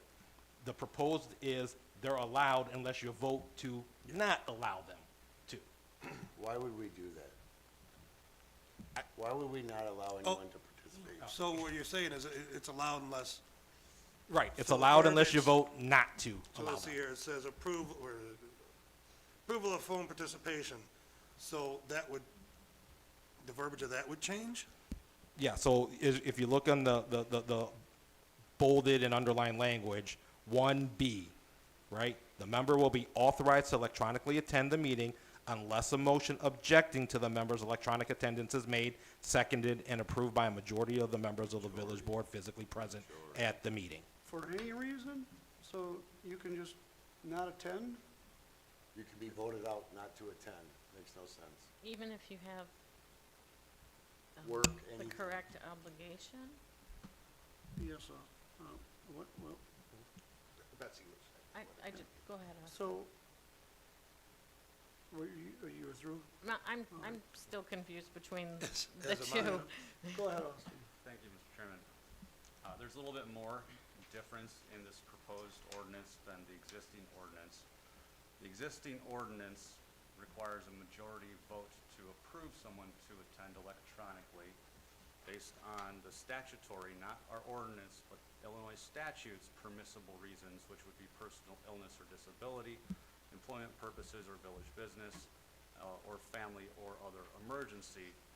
And Illinois law does now allow municipalities to add the fourth exception of unexpected child care obligations. So this proposed ordinance is asking to add the unexpected child care obligations as a permissible reason to attend electronically to a meeting, and it strikes a 2/3 majority requirement that exists now to approve electronic attendance at a meeting.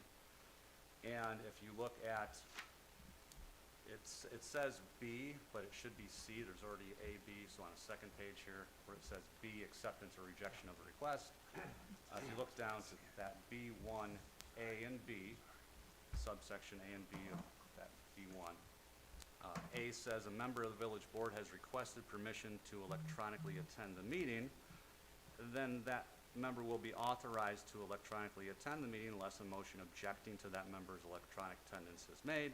It has to be seconded and approved by a majority. So this flips everything. It doesn't require the reason for the person seeking electronic attendance to be given to all of the trustees, which is in my ordinance, because when we were asked to vote at a prior meeting, I noticed that we're not given the reason before we vote. if there is a permissible reason under state law, such as personal illness or disability, employment purposes, or village business, or family or other emergencies, as a reason to approve electronic attendance. So what I was proposing was much simpler. It stated that all the trustees had to be provided that statutorily permissible reason prior to voting, and that the board could not approve someone's electronic attendance unless their reason comported with the requirements of state statute. That state statute is the Open Meetings Act, and any violation of the Open Well, Meetings Act. let's just stick to this one and getting this one figured out. Excuse me. And any violation of the Open Meetings Act is a misdemeanor crime, so I think it's important that we know if we can permissibly vote to allow someone to attend electronically. So I'm asking for more information for us to be informed before we make that vote instead of less. Which is item 9, That's right. but I was asking for clarification on 8. Appreciate that, though. So- So what, essentially what I gathered from this is, it's just automatic participation unless we say no. Right. But that's in violation of the state statute. I don't understand why we do it. I mean, the way we had it set up where you just approval of phone participation And that was seemed pretty clear cut. I mean, I get the child obligation, I mean, but I don't get the. I'm sorry, Aaron, what's in violation of state statute that Don said? I don't know what's in violation. That, To that, let Don ask this question or make the statement. that you can, that you're automatically allowed to be, to Unless it's participate by phone for any reason at all, without the board denying you that. And that's in conflict with what OMA and the state statute is. Yes, Betsy? So I have a question, to Aaron. So Aaron, if we voted yes for the change for 8, and I went on vacation, but said I was working because we knew that it was gonna be short votes, and we all voted, it could be in violation? If we voted to allow me, and later on it was proven that I was on vacation, and not for one of these reasons? So ultimately, I think there could be a violation there, yes. I think it would arguably, and I've never been in this situation, I think it would fall on the person who, the trustee who fibbed about what their reason was. You know, now, they could, right, that could happen in any situation, right? We keep the ordinance as is right now, right? Person has to make the request, say, hey, I need to participate electronically, and then we have to vote, you know, to allow them to participate, right? Just the way that we're doing now. That person could say, hey, I'm got a work thing going on. I'm really on vacation. They fibbed to the clerk, they fibbed to everybody about it. I suppose if it's subsequently found out, oh, they go and post on Facebook that, hey, they're in wherever, right? I guess that falls back on them, you know, there, is what I would think. That there would be a violation, right? Because also, I think you said it's a class C misdemeanor. I believe that's correct. Yeah, so, but you can't charge the board with a class C misdemeanor, so it would make sense that it would be that person then violated, there, so. So that person could be. I believe so. Okay. I probably have to drill down, but off the cuff right now, to try to answer your question, yeah, there arguably could be, but that's because that person lied to, Right. to I mean, everybody. When I'm going for work, I can show an expense report that I Sure. was traveling, and I'm staying in a hotel in Madison because I have to be there. So Sure. that's, you know, that's proof enough. So my question is, though, you know, it obviously, you know, we're short people, and that scenario could happen. Sure. And so Yeah, I'm just wanting to understand that. Certainly, a lot of things, whether, you know, this thing, yes, if it can be used as like, you know, parliamentary, you know, games, you know, sort of thing. To Right. figure out what your votes are and Right. so. But I guess suppose that could happen just by a person not showing up too, just saying, you know what, I'm not coming to the meeting tonight, it's gonna cause, you know, lack of votes or whatever. They're it is, not you know. calling in and trying to still Yes, that's right, participate in exactly. votes. Yeah. Okay. So I have a question. Yes. So if I'm at work and I'm driving here to the meeting, am I allowed to call in and participate? Under our current ordinance, you'd have to try to give as much advance notice as possible. The Right. fact that you need to attend electronically, you give that notice to the clerk. Clerk, I would call. Clerk calls, lets the mayor know, and then before you could do it, they'd have to vote, to allow you to participate. Under our current ordinance, is that what Right. you're asking? That's- Yeah. And that's how it's been. There's times when hey, I'm on my way, I'm running late. I'm leaving work, I'm coming straight here. And I call and say, I need to call in, and I walk in the door 20 minutes late, sometimes 15. But you really were working. Well, I am, I'm headed here. It's always So been that's cordial. one of the reasons. Yeah. You're Right, not, so you're not why in would we- Aruba. Why are we changing? Austin, I'm not understanding, but let's. This No, is this is Owen's, Owen. this is This is Owen's Owens. ordinance. And you're just adding the child to it, okay, Well, so. no. He's adding the childcare obligation, but if this ordinance proposes to flip our process there, okay? Right now, you have to vote to approve to allow them to participate. Which we've always done. Correct. Okay, what's proposed, so this is why it's a proposed change, is to say they get to participate unless you vote no. Okay. Don, Yes, Owen? so, when we brought this up before, there were some comments that this had been abused, and I asked the clerk's office in the last year, I think it was 9 times. We're kind of all adults, and no one's really abusing this. And the county lets people zoom in when they can, or they have other obligations.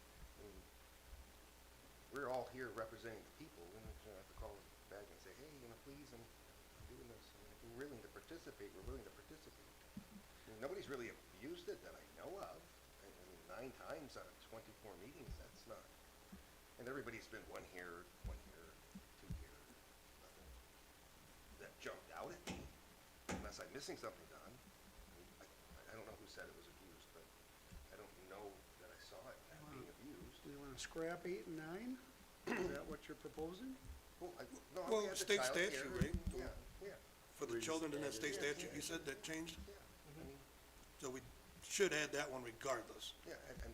But I think- Do we need to call in, I mean, we're not in school, I still think we we're should leave well adults. enough alone. Yeah, well, It was fine, it worked fine, add the children obligation and call it a day. Is everyone okay with that? We'll have to- Nobody abused it and it worked. We'll have to rewrite it then and come back. can we just amend it, amend the motion? Yes.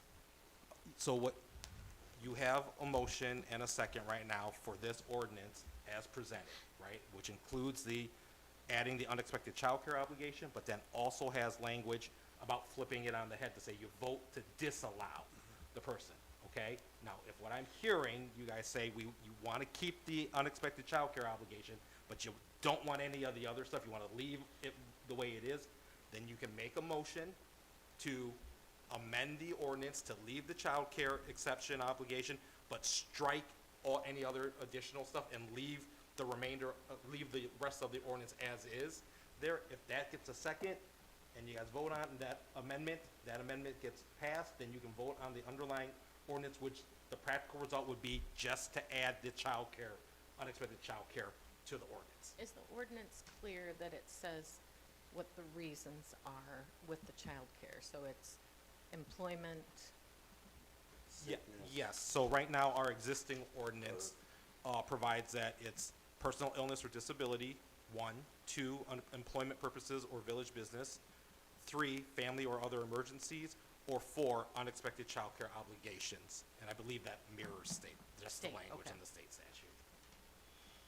So, if, again, there's language in here that it sounds like you guys don't agree with, which is to flip it on its head part. It sounds like you only agree with least I do. adding the childcare obligation. Keep it simple, I mean, nobody abuses it. So if I would Make a move, motion? I would move to amend it as Attorney Zito and Trustee Cheek, I think, suggested. I'd second it. Motion to amend it, strike what was just explained. and unstrike everything that was existing. Yes. Yeah. Correct. Got it. And seconded by Just Owen. that. So we would need to vote on the amendment. Just- Okay. All right. Roll call vote on the amendment. Owen Costanza, Yes. Dan Cheek, Yes. Austin Davies, Yes. Betsy Straw, Yes. Jeff Goings. Yes. The amendment passes. Now do we have to vote on the ordinance Underline as amended? So that is ordinance 2024-06 as amended is our vote. Roll call. Betsy Straw, Yes. Jeff Goings, Yes. Dan Cheek, Yes. Owen Costanza, Yes. Austin Davies. Yes. So ordinance 2024-06 as amended passes, where we strike the flipping the requirement to approve or disapprove and keeping the child care in. Okay, the unexpected child care. All right, and that makes number 9 moot. Since Austin, you brought it up, so Or- it's up if you wanna withdraw that, or if you I, wanna vote and let I would Jerry have it move voted to down. amend mine to include what was just adopted as part of my proposed ordinance. So I would move first to adopt number 9. I don't know if I can move to amend it at this time as well. No, I motion to, yeah, let's get it on the floor for discussion first. Okay, moving on to item number 9, we got a motion to discuss and approve ordinance 2024-07. I would so move. We got a motion by Austin, Second. second by Betsy. And then I would move to amend that to include just the additional statutory ground of unexpected childcare, I believe it is. That's what we just did, I thought. No, that's a different one. Could you elaborate on the changes that you wanted to make, other than the child, from the original ordinance? Yes, We need a second. I think we first need a second to Betsy the did. amendment if we're going to. Betsy seconded. Oh, I'm sorry, Yeah, I didn't hear it. Betsy did second it, sorry. So, my proposed ordinance 2024-07 simply adds to paragraph A, which first states that a member wishing to extend a meeting electronically should notify the village clerk at least 24 hours prior to the meeting, unless impractical, so that necessary communication equipment can be arranged. Inability to make the necessary technical arrangements will result in a denial of a request for electronic attendance. Upon receiving the electronic attendance request, the village clerk shall inform the village president, and that's the existing statute. Then the words "of the request" would be stricken, and this would be added, that not only the village president would be informed of the reason for the request, but the village clerk would also inform the members of the board what specific permissible reason for the attendance request was given by the member, and if a permissible reason was not given by the member, or if the village president and members of the board physically present were not provided a permissible reason for the attendance request prior to a vote on a motion to authorize the request, the board cannot approve the request. That's just a safeguard so that before the trustees vote on whether to approve electronic attendance, we know whether one of the permissible Open Meetings Act grounds for that request was given. And it also just specifies that you can't vote to approve someone's electronic attendance unless one of those statutory permissible grounds were in fact provided. Isn't that kind of what you were tiptoeing around on, Betsy? When you were talking about the kind of an honor system? Yeah, I don't think it's necessary. I think it's fine. I mean, I don't have a problem showing what I'm doing. Well, that's what I'm saying, I mean, but that's what you were. I've used this several times and probably will end up having to in July. Oh, I have no problem like with that, but I mean, to have to inform everybody, so I mean, that, what are you gonna do, call each and every one of us? Just an email, just like. Or an email, but, you know, like Jeff said, sometimes it's a last minute rush, you know? it's the last Not minute. 20 minutes, 24 hour And if you get notice. into personal, doesn't it come into HIPAA? I mean, we don't need to tell everybody. No, it has to be a statutory permissible ground specified by OMA, which you have to give to the clerk, which has to be given to the president under the existing ordinance. I would just like a check to make sure that, as a default, we don't have to ask during the meeting. We all know if there is a permissible ground, so we can vote with that information, to make sure we're not violating OMA. Doesn't sound outrageous. It sounds personal. I get kind of where he's coming, it's the same thing, it's just, now instead of her just informing the president, yes, inform us all. But if we inform the clerk, that's who we always inform and tell her that But she has to pass it on lets then, right? Right. She passes it on to the president, or she'll say at the meeting, Jeff will not be here, or Jeff has to phone in, like she always has for as long as I've been here. Oh, I'm aware. Well, I know. Well, it says, upon receiving the electronic attendance request, the village clerk shall inform the village president and members of the board. She does at the meeting, saying that she has to call Jeff or someone's calling in. But we haven't always been told the reason. I don't think we should have to.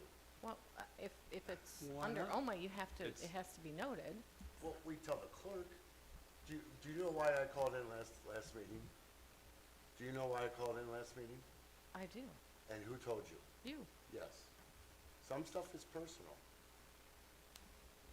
So, Mr. Goins, you don't have to state the specific, whatever exactly you're doing. You just have to state one of the grounds permissible by the state law, which would be personal illness or disability, employment purposes of village business, or family or other emergency, and additionally, childcare, if that was an issue. So you don't have to go any further than that, but that is what's required by law. It's the same thing you're telling the clerk, it's just, now the clerk's gotta tell, besides the Just president. of that one. not Yeah. the You're voting rest. on it. Just the rest of So-and-so's us. sick and they won't be here, or so-and-so's But I mean, we working and they won't be here.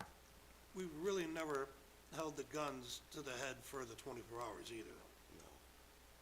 I mean, that's, with this day and age, I think it's really hard to do. I mean, I could be home, all day, get the sniffles and, maybe get a headache and take a COVID test, and holy crap, I got it. Do I show up and expose you all? Or do I tell you within less than the 24 hours? And it says currently unless impractical, Yeah. so that's already there. It's listed. Mm-hmm. So if you get a sudden onset of the flu, it is what it is. Yeah, so we're not strictly to the 24 hours. That's, We're adding more bureaucracy, more laws, more rules. we all still gotta vote on it regardless. So what's the difference if we got more information? All it is, instead of going from her to him, it goes from her to all of us. But what That's- about hers not available? Yeah. And What's that? what about if the clerk's not available? Or Well- the clerk's not have access to her email in a, And it wasn't Well, out in it's time with the part-time, 24 hours, part-time. and I Well, could no, vote you it said we're down. not sticking to the 24 hours. Right. It just, Well, I'm just all saying. it is the information being passed to all of us instead of just done. And then it's gonna be a big shindig. We all still gotta vote on it. I mean, And we my do this- concern is that every meeting when someone's not attending, then I'm gonna have, if I'm not told, which I wasn't the last meeting, I'm gonna have to ask somebody what was a permissible given, what was the permissible reason that was given? This just clarifies that, so it's automatically. It's not hurting anything. No, it's not. I don't think it is. It's just literally, it's just, same thing you call and tell her. It's just getting passed all the way around. And she presents it at the board meeting. Well, I get that, but I mean, But she doesn't. it's not a pressing issue. So basically, we'd be adding that and the child, obligation. Yep. I'm fine with it. Leave me a voicemail. It's not gonna offend me none to find out that you're not gonna make it until I get here, or before I get here. I move to call the question. So, just for everyone in my own personal understanding. Yes. So there was a motion and a second to the original, or to this ordinance number 2024-07, to bring it on the floor for discussion, okay? There was a motion and a second there.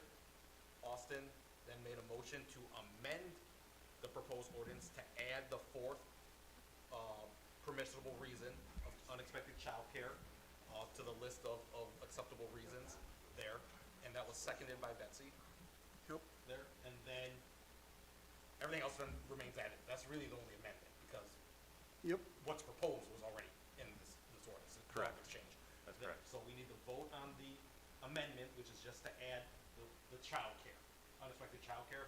If that passes, then you guys can vote on this motion as amended. Or this ordinance, sorry. As amended. So, So we approved on ordinance 2024-06, those amendments that you just mentioned. And on this 2024-07, we're going to move the language of this into 2024-06? No. No. No, in essence, This will be a- 2020, if this plays out where you guys add the childcare. Yeah. And then you guys approve this ordinance presented, this basically supersedes 06 then. And, Okay, yeah, so this supersedes 06. okay. What's the point? So 06 gets incorporated in, In S6. is what the practically- child care gets And incorporated. what ends up being the difference between 06 and 07 is both say childcare, and the only difference in the subsequent one, Austin's, is that now the reason, not in detail, but just say one of the four, has to be told, conveyed to the board as well. Got it. Before the meet, before the vote. Got it. Everybody got it? And again, it became a little bit of a procedural thing, we're kind of doing duplicative things a little bit, but it's because we had two different versions of ordinances presented, so unfortunately, that kind of convoluted things a little bit. But sounds like from the conversations, that people are okay with the fact that, hey, the board's gonna be given the reason just before the vote.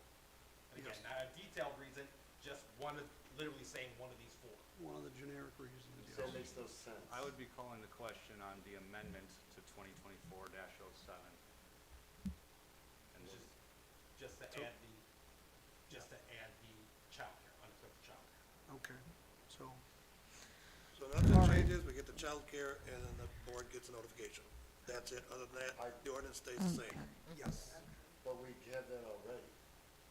no, You Yes. don't have it written in that the board gets the reason right now. Our current The ordinance does not. clerk gets the reason, she presents it to the board. This is putting it in writing. This is ridiculous. That's fine, I'm sorry, go ahead. all right, roll call. On the vote, on just the amendment. On the amendment to add the And members of, yes, Owen Costanza, No. Dan Cheek, Yes. Austin Davies. Yes. Betsy Straw. Yes. Jeff Goings. No. so this one passes, so the child care is added, and then that last verbiage is added. Okay.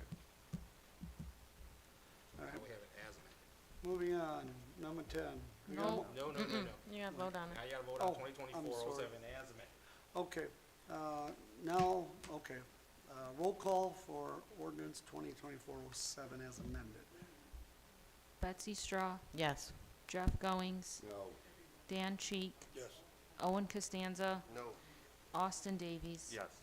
All right, now ordinance 2024-07 passes as amended. All right, moving on.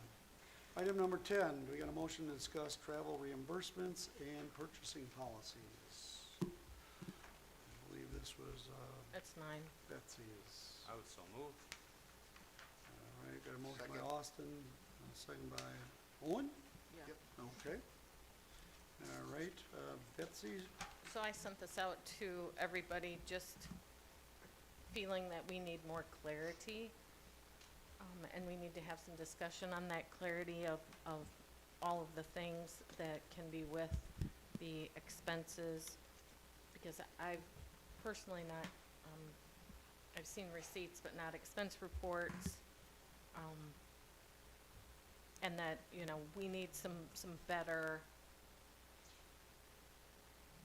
I'm following kind of what I end up having to do working for a state agency, with signed expense reports being turned in, agendas, detailed reasons for the travel, original receipts, and then approvals that were given prior to the payments being made.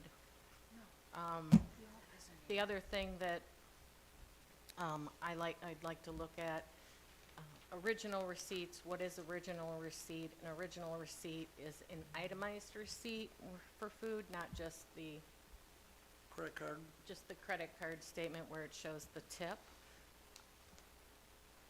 Also, some of the things that I think for what I've seen in the past and what I know that we have to do for purchasing cards, and I have talked to Director Howe about this, and he does something of this already, typically purchasing cards have a statement. It's done once a month, not with every single receipt, but that statement then has a complete listing of what it was used for, signed.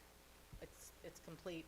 I believe he does some of that, but then it should be with that, so if anything was FOIA'd, that can be seen and not just, you know, that it goes with the record when it's paid. So it's a credit card statement showing what it was used for in the form of an expense report.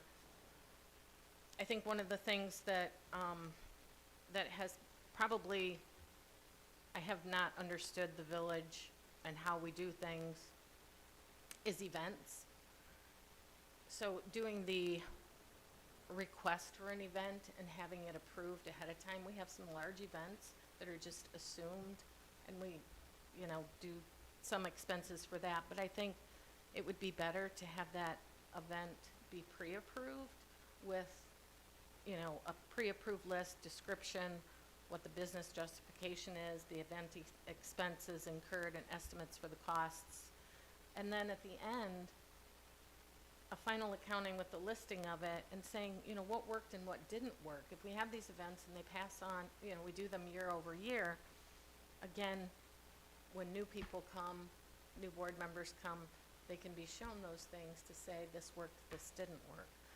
One of the other things too that I've noted is we're not a 501c3. I've talked to Roxanne about that, and that, you know, donations for the use of the village, not for the use of, you know, passing out baskets and that, you know, that can be done on trustee time or employees' personal time, and I don't think that we should commingle those kind of funds into the village. If we're going to take those donations, we have the Lions Club, we have the North Boone has a group that we're working with for that. So I think that, you know, to give, that it shouldn't come to the village. And so I've just got some examples on here that I think that I had brought these to expecting the purchasing meeting was going to talk about what the, you know, what we can and can't buy, and some of the ordinances, and having a discussion about ordinances. I didn't understand that it was being canceled because it was to talk about all of this other stuff. I thought we were really going to talk about purchasing and what we can and can't do. And this is something that I really think that we need to have discussions on, to have more clarity, so we don't have anything going forward that's in question. It's very clear.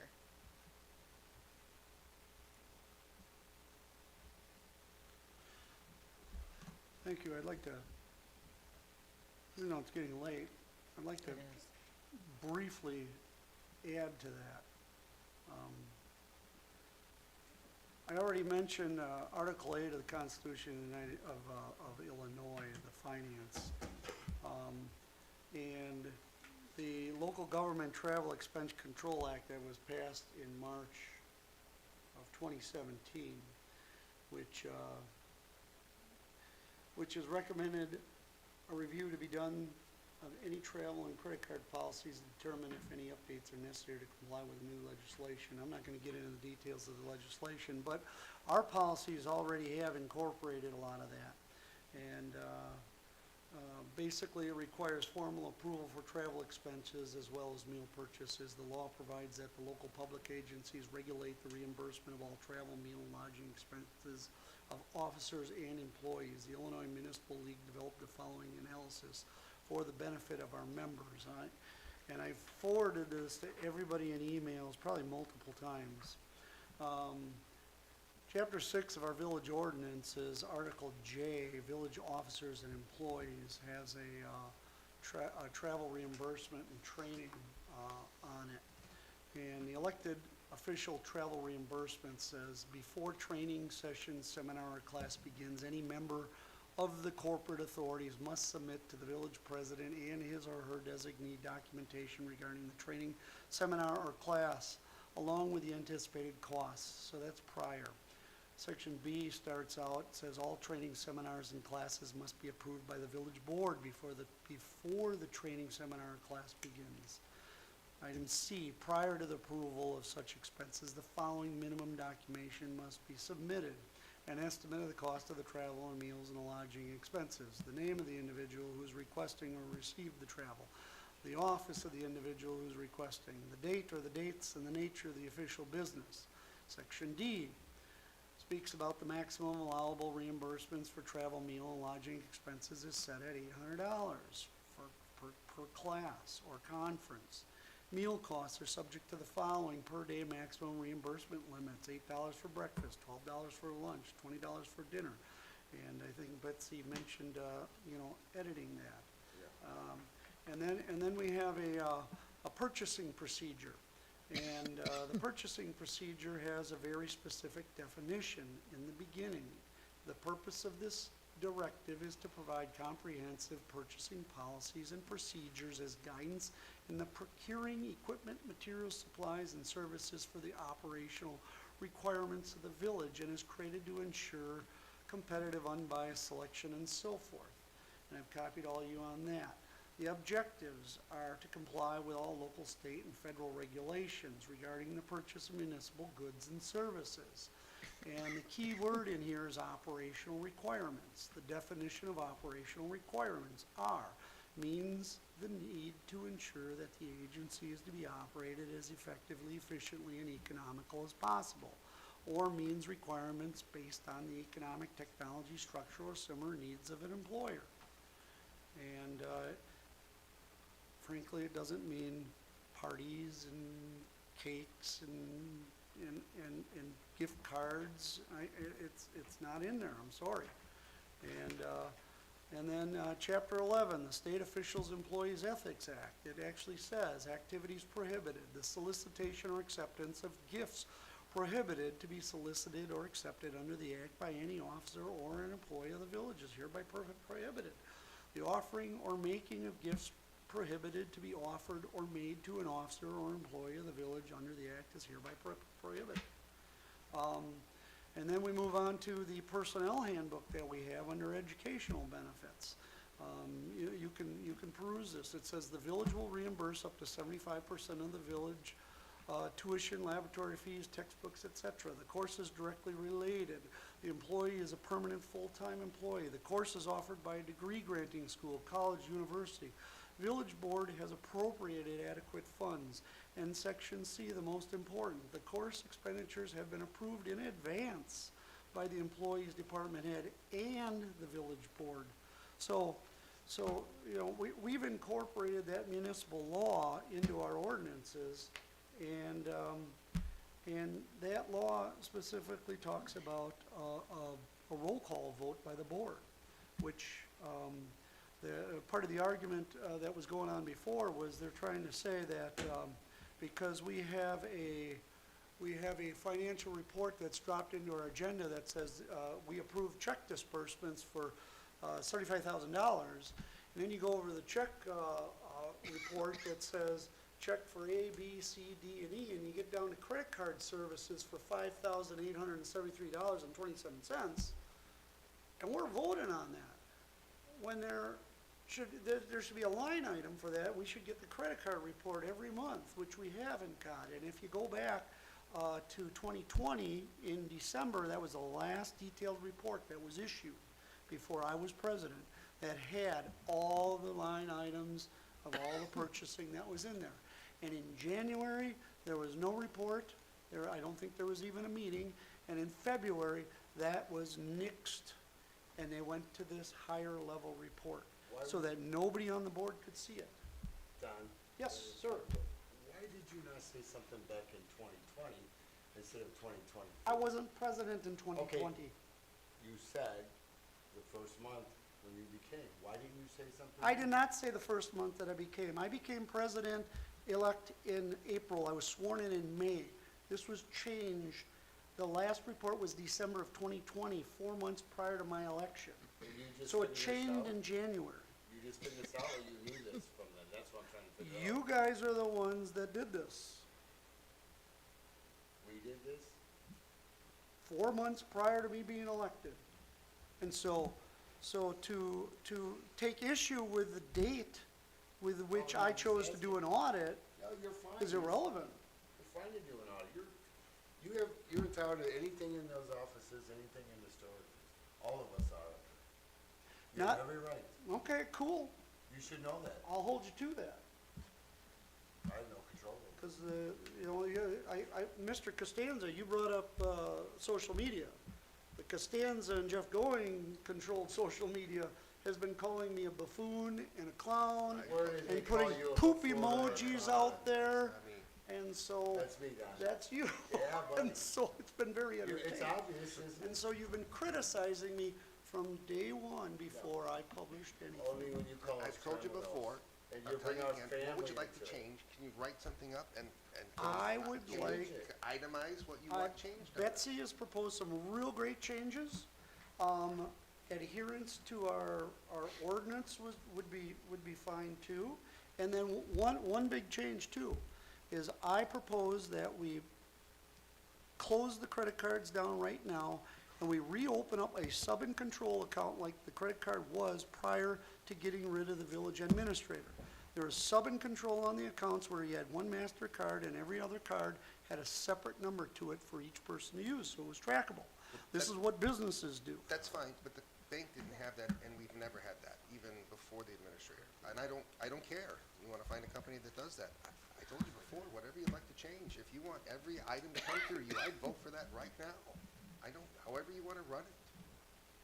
So, Can you outline how you So want you these have a done? credit card for David, a credit card, or how do you Separate wanna do numbers, it? separate Yeah, numbers. separate numbers. We just have to find a credit card company that does how it, because was it Solutions prior to? doesn't. It's always always- been this way. It's always been this way. We've always had one number. The reason it changed is because when I got on the credit card, we realized that an old employee was the account holder on that credit card. The only way we could shut it down was by closing that account and opening a new one, and they put it under, at the time, they had put it under my name. That is why my name is on all three. That's the only reason. Where you're thinking, because Owen did have one account by mistake, is they accidentally issued him one under a different taxing body that at the time he was a part of. We found out immediately what happened, we closed it down. Everybody has always had the same account number, even when the former administrator was here. Her and I had the same number. But we can look for a company that does that. Yeah, I if mean, you want to, that's I- fine, but I'm just saying. I had numerous conversations with the credit card company on the telephone. And if you go back to the records that everybody provided me, there are multiple numbers. Everybody had a separate card. You had a particular number, Maureen Brzezinski had a different number, That was way. and, Maureen's name was accidentally left on. and then there was, Only reason. and then, I forget the other one. And then Carrie got added on, and then Maureen was dropped, and your card, you stopped using, and it was dropped, and everybody started using the one card under Carrie's name. And so to have multiple people using one credit card with one number, I agree. without these expense reports and requests for authorization, leaves no trackability. And if there was an auditing firm Hold on. that looked at this, they would say this right was around there, yeah, she's over there, but- this was a big But I mean, problem. how we did it does, we No, can't change I wanna that. ask, cause I don't know this, I Okay, wanna ask. sure. Karina, what is the procedure, say you purchase something, what is the procedure for that off the credit card? What is your procedure on how you put it in a computer, document it? What we do, so let's say we need to buy toilet paper. Right. We're going to buy it with a credit card because that's how we have to pay, we'll get it the cheapest. So once we get the list of what we purchased, we go through the list, we document to what line item in our chart of accounts that is posted to, and it is, verified that we received the item, we enter it into our accounting software,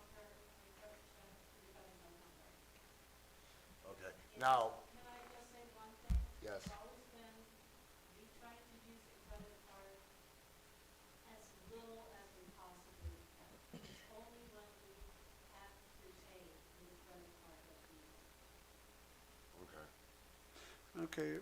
What are your, can I ask? Go ahead, yes. What are your terms on the credit card? Are they net 30 or net 45? We don't pay any interest over that way. Right. Always paid off, and it's, I believe it's net 40. So net 30, if you charge something in the middle of the month, really gives you 45 days. So using a credit card makes sense monetarily wise because you usually get longer terms on it. It's just a matter of how you account for it. And doing an expense report, I think would be the way to do that. In the expense report, I mean, if you come down and just, we have them all here. You can look, every single credit card behind it has a list of all the line items, how it was posted, and what it was for. And signed by the employee. One is a separate document, I mean, it just, but it's right there. I mean, come and take a look. Well, the issue comes into play when we talk about the purpose of the purchasing procedures. And when I went through, I was kind of surprised at all the luncheons and the dinners and the cookies and the cakes and the hams and all kinds of things being charged on the credit card. Golf outings, all kinds of things Well, that what's a are golf not operational requirements. Parties up at local establishments, $400 in gift cards, $1,200 spent on a Christmas party for everybody. That was reimbursed by who? There's no documentation of that. Karina? Okay, there's a basic misunderstanding of how accounting works. You have to post revenue separately from expenses. It's just a known fact. So all these donations are posted on our revenue side as donations. All the expenses are posted on our expense side to the line item when it was for. And then we have different departments that is broken out. So all these events that we're talking about would be to our Department 55, which is our community events, where we have all the things where we do for our tree lighting, for neighbors night. There's events that we do, and that's where the expenses are posted. But Don said that we had a golf outing. I don't remember any I golf haven't outing. looked for this golf outing, I cannot find it. That was the Christmas parties at the vendors. No, Don's correct. I did attend the Home Builders Association golf outing. It was, yeah. I did. Oh, I didn't know. Yeah. Yeah, it was in How long ago was it? 6 years, 7 Oh, years. jeez. It was when we were working with Joe And Connery. how But much was it? $400 or something, I think. But yeah, I went to the Home Builders meetings and networked, yes. You were our And- liaison. And there was a discussion by Mr. Costanza and Mr. Goings that was on social media and elsewhere and in our emails about a stipend. So there was a discussion about what a stipend is for, and I provided you guys all definitions of what a stipend is I didn't bring that up on social media, Jack. and how a That was stipend in an works. email, wasn't it? And so the village president was given a $500 a month stipend to use at his discretion. And so to be using village credit card and charging things to the village, that's what the stipend was for the village president to use for those golf outings or those political dinners or whatever, you've argued with me about. Well, that's not how it was And- explained to me, and and the so- board approved those expenses, so we can't change that. Well, the board, there was no voice vote according to municipal law There was a voice vote. or We can't go back and or a change roll call any of vote on that, How no. would you like to see it go forward? No, he'd rather call you a criminal. Of course he would. How would you like to see it Can we change go home? going forward? Let's move on. So you Let's want- move you on. want separate credit cards. Now you we're want- off, we're talking about stipends, we're talking Yeah, about right. You want purchasing separate credit policy. cards, I don't care, that's fine. You want expense reports, I don't, can we summarize so we can put these policies in place? I actually emailed everyone, I thought it'd be a great idea to give some guidance to the department heads on, I threw out a once-a-month lunch with not to exceed an X amount dollar. I think that's a great idea, or we just say no lunches at all. Whatever we wanna do. Mr. President, can I have the floor? Yes, Austin. Just keeping on the topic of purchasing policy, from my review of what's been presented to me, it appears that there has been violations of our ordinances on some purchasing policies, not following them, not getting pre-approval, specifically by board members. I think going forward, to make sure all of us are reviewing exactly what the expenses are, what's been approved or not with the proper procedures, having itemized statements with descriptions on each agenda packet, including credit card statements, would be very helpful and necessary. And I do appreciate the recommendations provided by Trustee Straw, including more detailed expense reports, and I would like to see a majority of those adopted as well to supplement our existing purchasing policies. I agree. Yes, Aaron. So obviously this was on for discussion, It was so just I mean, discussion. if the board, if there's a consensus, maybe just as a starting point to get something on paper that you guys can review, do you guys wanna have us incorporate, use Betsy's suggestions here and work them into the appropriate places in our ordinance and/or purchasing policies? Yep. And stuff like that, and bring it back as like a red line to show you where it was, and then you guys can have something to then further discuss off of. I would like to see that. Yeah, and, work in their, you know, 7 control policy on the credit cards. Yeah, I'm fine with you drafting up something. Yep, For me too.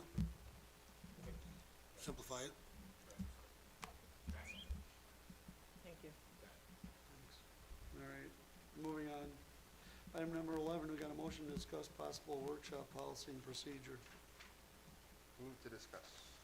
All right, Owen's got a motion to Second. discuss, and a second by Dan. Can we make this maybe a special meeting instead of just like a Yeah, workshop? I don't think it should be a workshop anymore. Yep, Make it a special board meeting, please. best board meeting. Yes, Aaron, did you have something to add?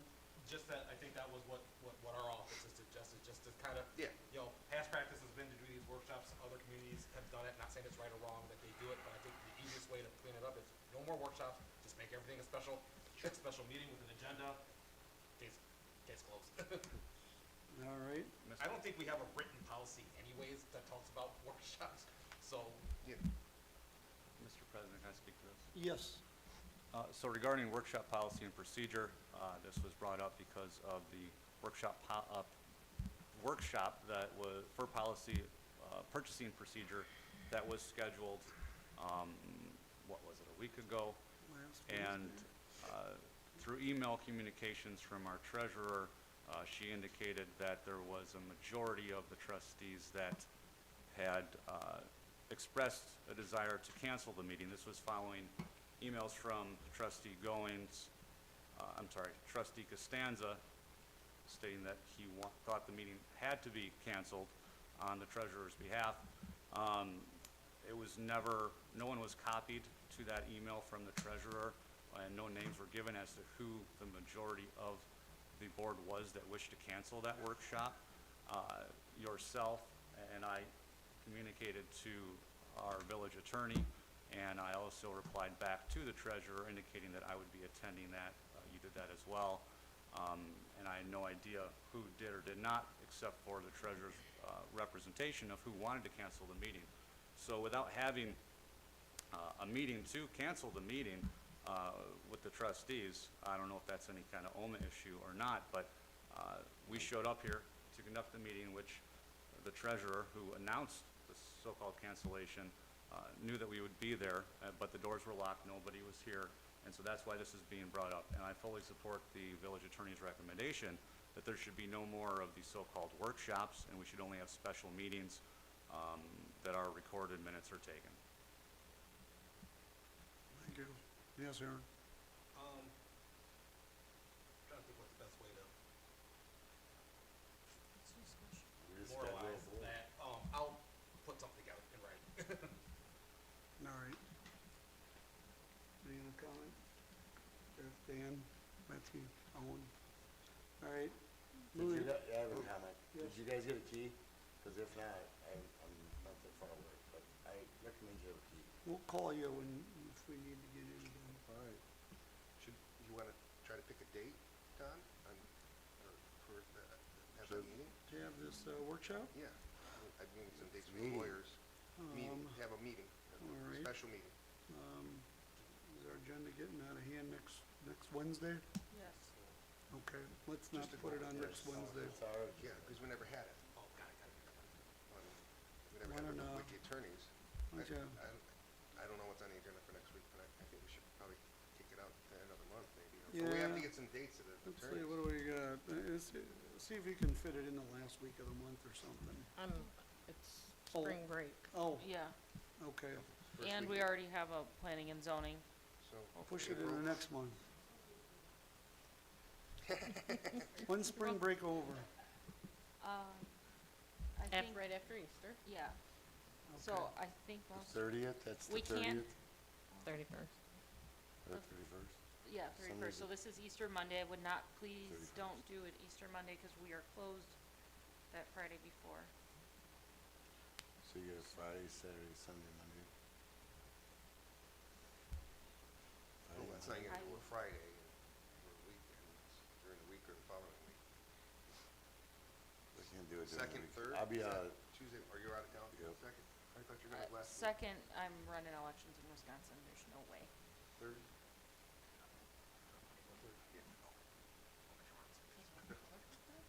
Let's do it next year, March 3rd. Is that good for you guys' schedule there, or you gotta check, Aaron?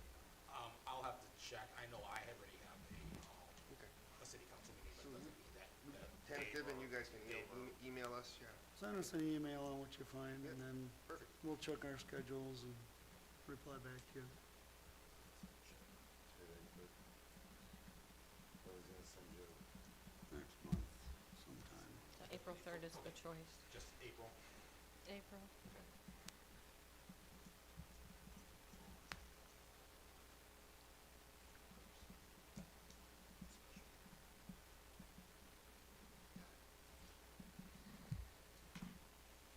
All right.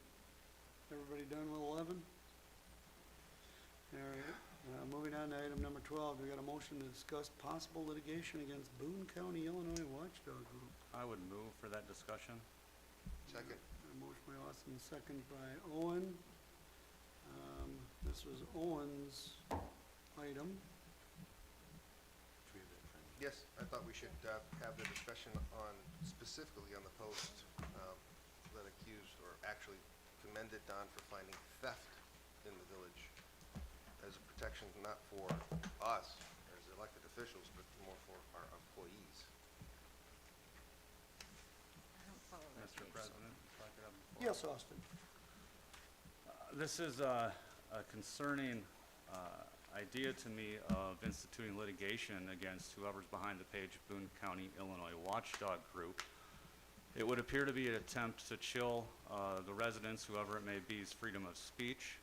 This isn't about, this is about someone criticizing one of the trustees, Mr. Costanza. No. And the village should have no part in Mr. Costanza's personal vendettas or private defamation claims, which this might be more akin to entertain the possibility of the village and a trustee using the village to bully a resident into silence of criticizing him would be an abuse of this office. It should be condemned in the strongest terms. And it could also raise issues, civil rights issues, and individual lawsuits against board members supporting this, perhaps through a federal 1983 civil rights lawsuit for retaliation for citizens enforcing their exercising their constitutionally protected right to free speech. So I think this is entirely inappropriate. If Mr. Costanza wants to file another defamation case against citizens criticizing him, then he can do that on his own dime and on his own time. It's not the place for the village. I don't know that you heard what I said. It wasn't for me. It was for the employees who were concerned when they saw that page. That page is all about me. This is about the employees. That's Don's page. We know it is. But, could I speak, please? Yes, you may. Don, I'm pretty sure 100% it's you. It's my opinion. Doesn't reflect on the board. pretty much you, because 2 seconds, anytime you post something on your page, bam, it's right on the Watchdog page. So if you'd like to let us know if it's you, maybe we could ask you to stop calling our employees criminals. You gonna play like that? Where else do you see my emojis on? Oh, your other page, Broome County Republican Conservatives, or the Broome County Wait, Better, isn't that the one that or not, endorsed you? Better, no, that's the committee, the Republican Boone committee. County Atlantic Conservatives, I don't know. I thought You're There's they, a talking- conservative page. I thought But there was the a Republicans- mailer. the Republicans for better government. Yeah, Republicans, yeah, Oh, for that's better a, government, and where are they that registered one. at? They're on me right Republicans now, for but better that's government? okay. No, there And was a then the Boone County, conservative. I don't. Conservatives. what's this other one? The Watchdog. Hey, All Ken, right, one at a time for the benefit of the clerk and the recording. All right. Okay. all right. But I'm just saying, this, I think we need to, I can take criticism, it's not about me. But when they call our employees thieves, why would we not want to defend our employees? They shouldn't have to deal with this coming to, we're the employees, coming to work. They shouldn't have to deal with looking at Facebook before they know how their day's gonna go, or something like that. What kind of criticism our village president puts out on social media. Don, just like tonight, we had good discussion about this policy thing. Why didn't you just bring it here instead of putting it all over social media, You were very, very professional, nobody yelled, nobody said nothing, but I'm pretty sure it's you on this Watchdog page, I'd almost bet on it. Or at least I bet you know who it is, if not, because it's funny how stuff from your page goes right after to that page. And then the conservative page and the better government page. So I'm guessing one of those three, or all three are yours. And I'm gonna just ask, let's stay on topic. We right are. now, which is Well, whether this or is not about you Boone guys- County Watchdog. Well, yeah, but about whether or not you wanna What's that, Don? Is it the same look thing? into I did? litigation, It's a gift for you. potentially. What's the gift? A little bit about the law. Oh, yeah, here, you already posted that. I laughed at it. Didn't you see my emoji? And again, Yeah, so, thank yeah, you. Let's stay on topic. All right. 2 hours and Come, 45 so, minutes, Don, and we if I- still And need- read it, Just real Don. quick, Yes, during the lawsuit, which you won, in a pretrial conference, your attorney disclosed to my attorney that you were under the knowledge of who ran that page and said it wasn't me. Who is it?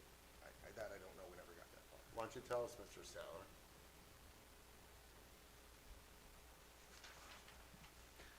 I recall there was a discussion between our attorneys where you made the statement through your attorneys that you were gonna bleed us dry. Oh, come on. So this is another retaliatory move by you, isn't it? Okay, You gonna let us know who it is, Mr. Sauer? I think we need to stay on topic there, Mr. Okay, Goins. then Aaron, is it There's a enough. problem to find out to defend our employees? So here's what I would say about this, right? I don't know what cause of action this would be. I don't know if that cause of action, if there is one, if it has legs, okay? And I bring this up to say, hey, this is not the type of law my office does, okay? So if you were gonna start anywhere, if this board decides that it wants to start anywhere, is that you guys probably need to consult with a law firm that can do an evaluation of the situation, determine whether or not the employee has, any sort of legs, has a claim. More so along the lines also just like, hey, does the board have any potential issue by not stepping up on behalf of an employee, is there any sort of I don't know, hostile work environment? Talk into the mic. I have no idea, sorry. Couldn't the employee do it themselves? Or that, right? Yeah. I just don't know what the law is on that, and I don't wanna, it's not my wheelhouse. Why would we do it on their behalf? There, so, Why wouldn't we? um, Would we protect our employees? Is don't- someone calling you a crook and a criminal, saying you stole, People call me names all the time. Yeah, So- as so an hang- elected official, hang on one sec. we're Okay. the employer though, we Hang on. should protect our Okay, employees. hang on one sec, Jeff, okay? So, if you guys want to get that analysis, right, to see, does it have legs? what has legs, doesn't have legs, sorry, you know, potential causes of action, you know, potential liability risks to us as an employer, maybe nothing, maybe something, I don't know, right? But if you guys wanna find that out, it's up to you guys if you do or don't, then you would need to engage a law firm that could advise on, or that has, you know, experience or knowledge on dealing with that sort of analysis there. So that's what I would recommend if that's what you guys wanna do. Again, it's up to you if you wanna walk down that path or not. Personally, I think it's a civil matter. That's your personal, Yeah, I mean, don't get me wrong, I mean, I stand behind the staff, but, you know, what can you do? Anybody can be a keyboard coward. There's tons of them out there, and there's nothing we can do about it. It sucks, but cowards are cowards, man, that's what they do. They're gonna, get behind their keyboard and they're gonna do what they're gonna do. To waste any more time on this, it's a civil matter, I mean, social media, I mean, before social media, what would they have done? Mailed them a letter, you know, an abusive letter? We've gotten those in the past. Yeah, I mean, Yeah. we're beating a dead horse here. Yeah, yeah. I personally think, like I said, I think it's a civil matter. It sucks, it does, I don't agree with it at all, but, you Can know, you just let the staff I know? just we consider tried. them keyboard cowards. Let the staff know we tried. well, why are we just trying? Well, we tried to bring it up, the board, I mean, if Dan's not supportive, then that's not enough, so it's done. We can always bring it back. But I think we should get all 3 pages, because they all say the same thing. They share the post, so, Nothing for you it know, to do. it's pretty bad. That, like I said, I think it's Mr. Savage, it's just my opinion, but I'm sure he is the administrator of it. And the only reason being is because of his friend. So I'm hearing the consensus is, No. don't do anything. Yeah. Okay. I think it's wrong, but yeah, we should do it for our employees. Don, you wanna kick executive to next week? It's almost 10 o'clock. I agree. Please. I make, I'll make a motion. You make to the move motion. Executive session to next week. We got a motion. Second. We got a second. Move executive session next week, March, just so it's on the record, March 20th. March 20. Roll call. Owen Costanza, Yes. Dan Cheek, Yes. Austin Davies, Yes. Betsy Straw. Yes. Jeff Goings. Yes. The executive session is postponed till March 20th. We got a motion to adjourn. I would move to adjourn. Very good. Motion I by second Austin and that. a second by Betsy. Those in favor? Aye. Aye. Those against? All right, we are adjourned at 9:53. March 13. That's the only question on your Thank stuff. you. So they would have to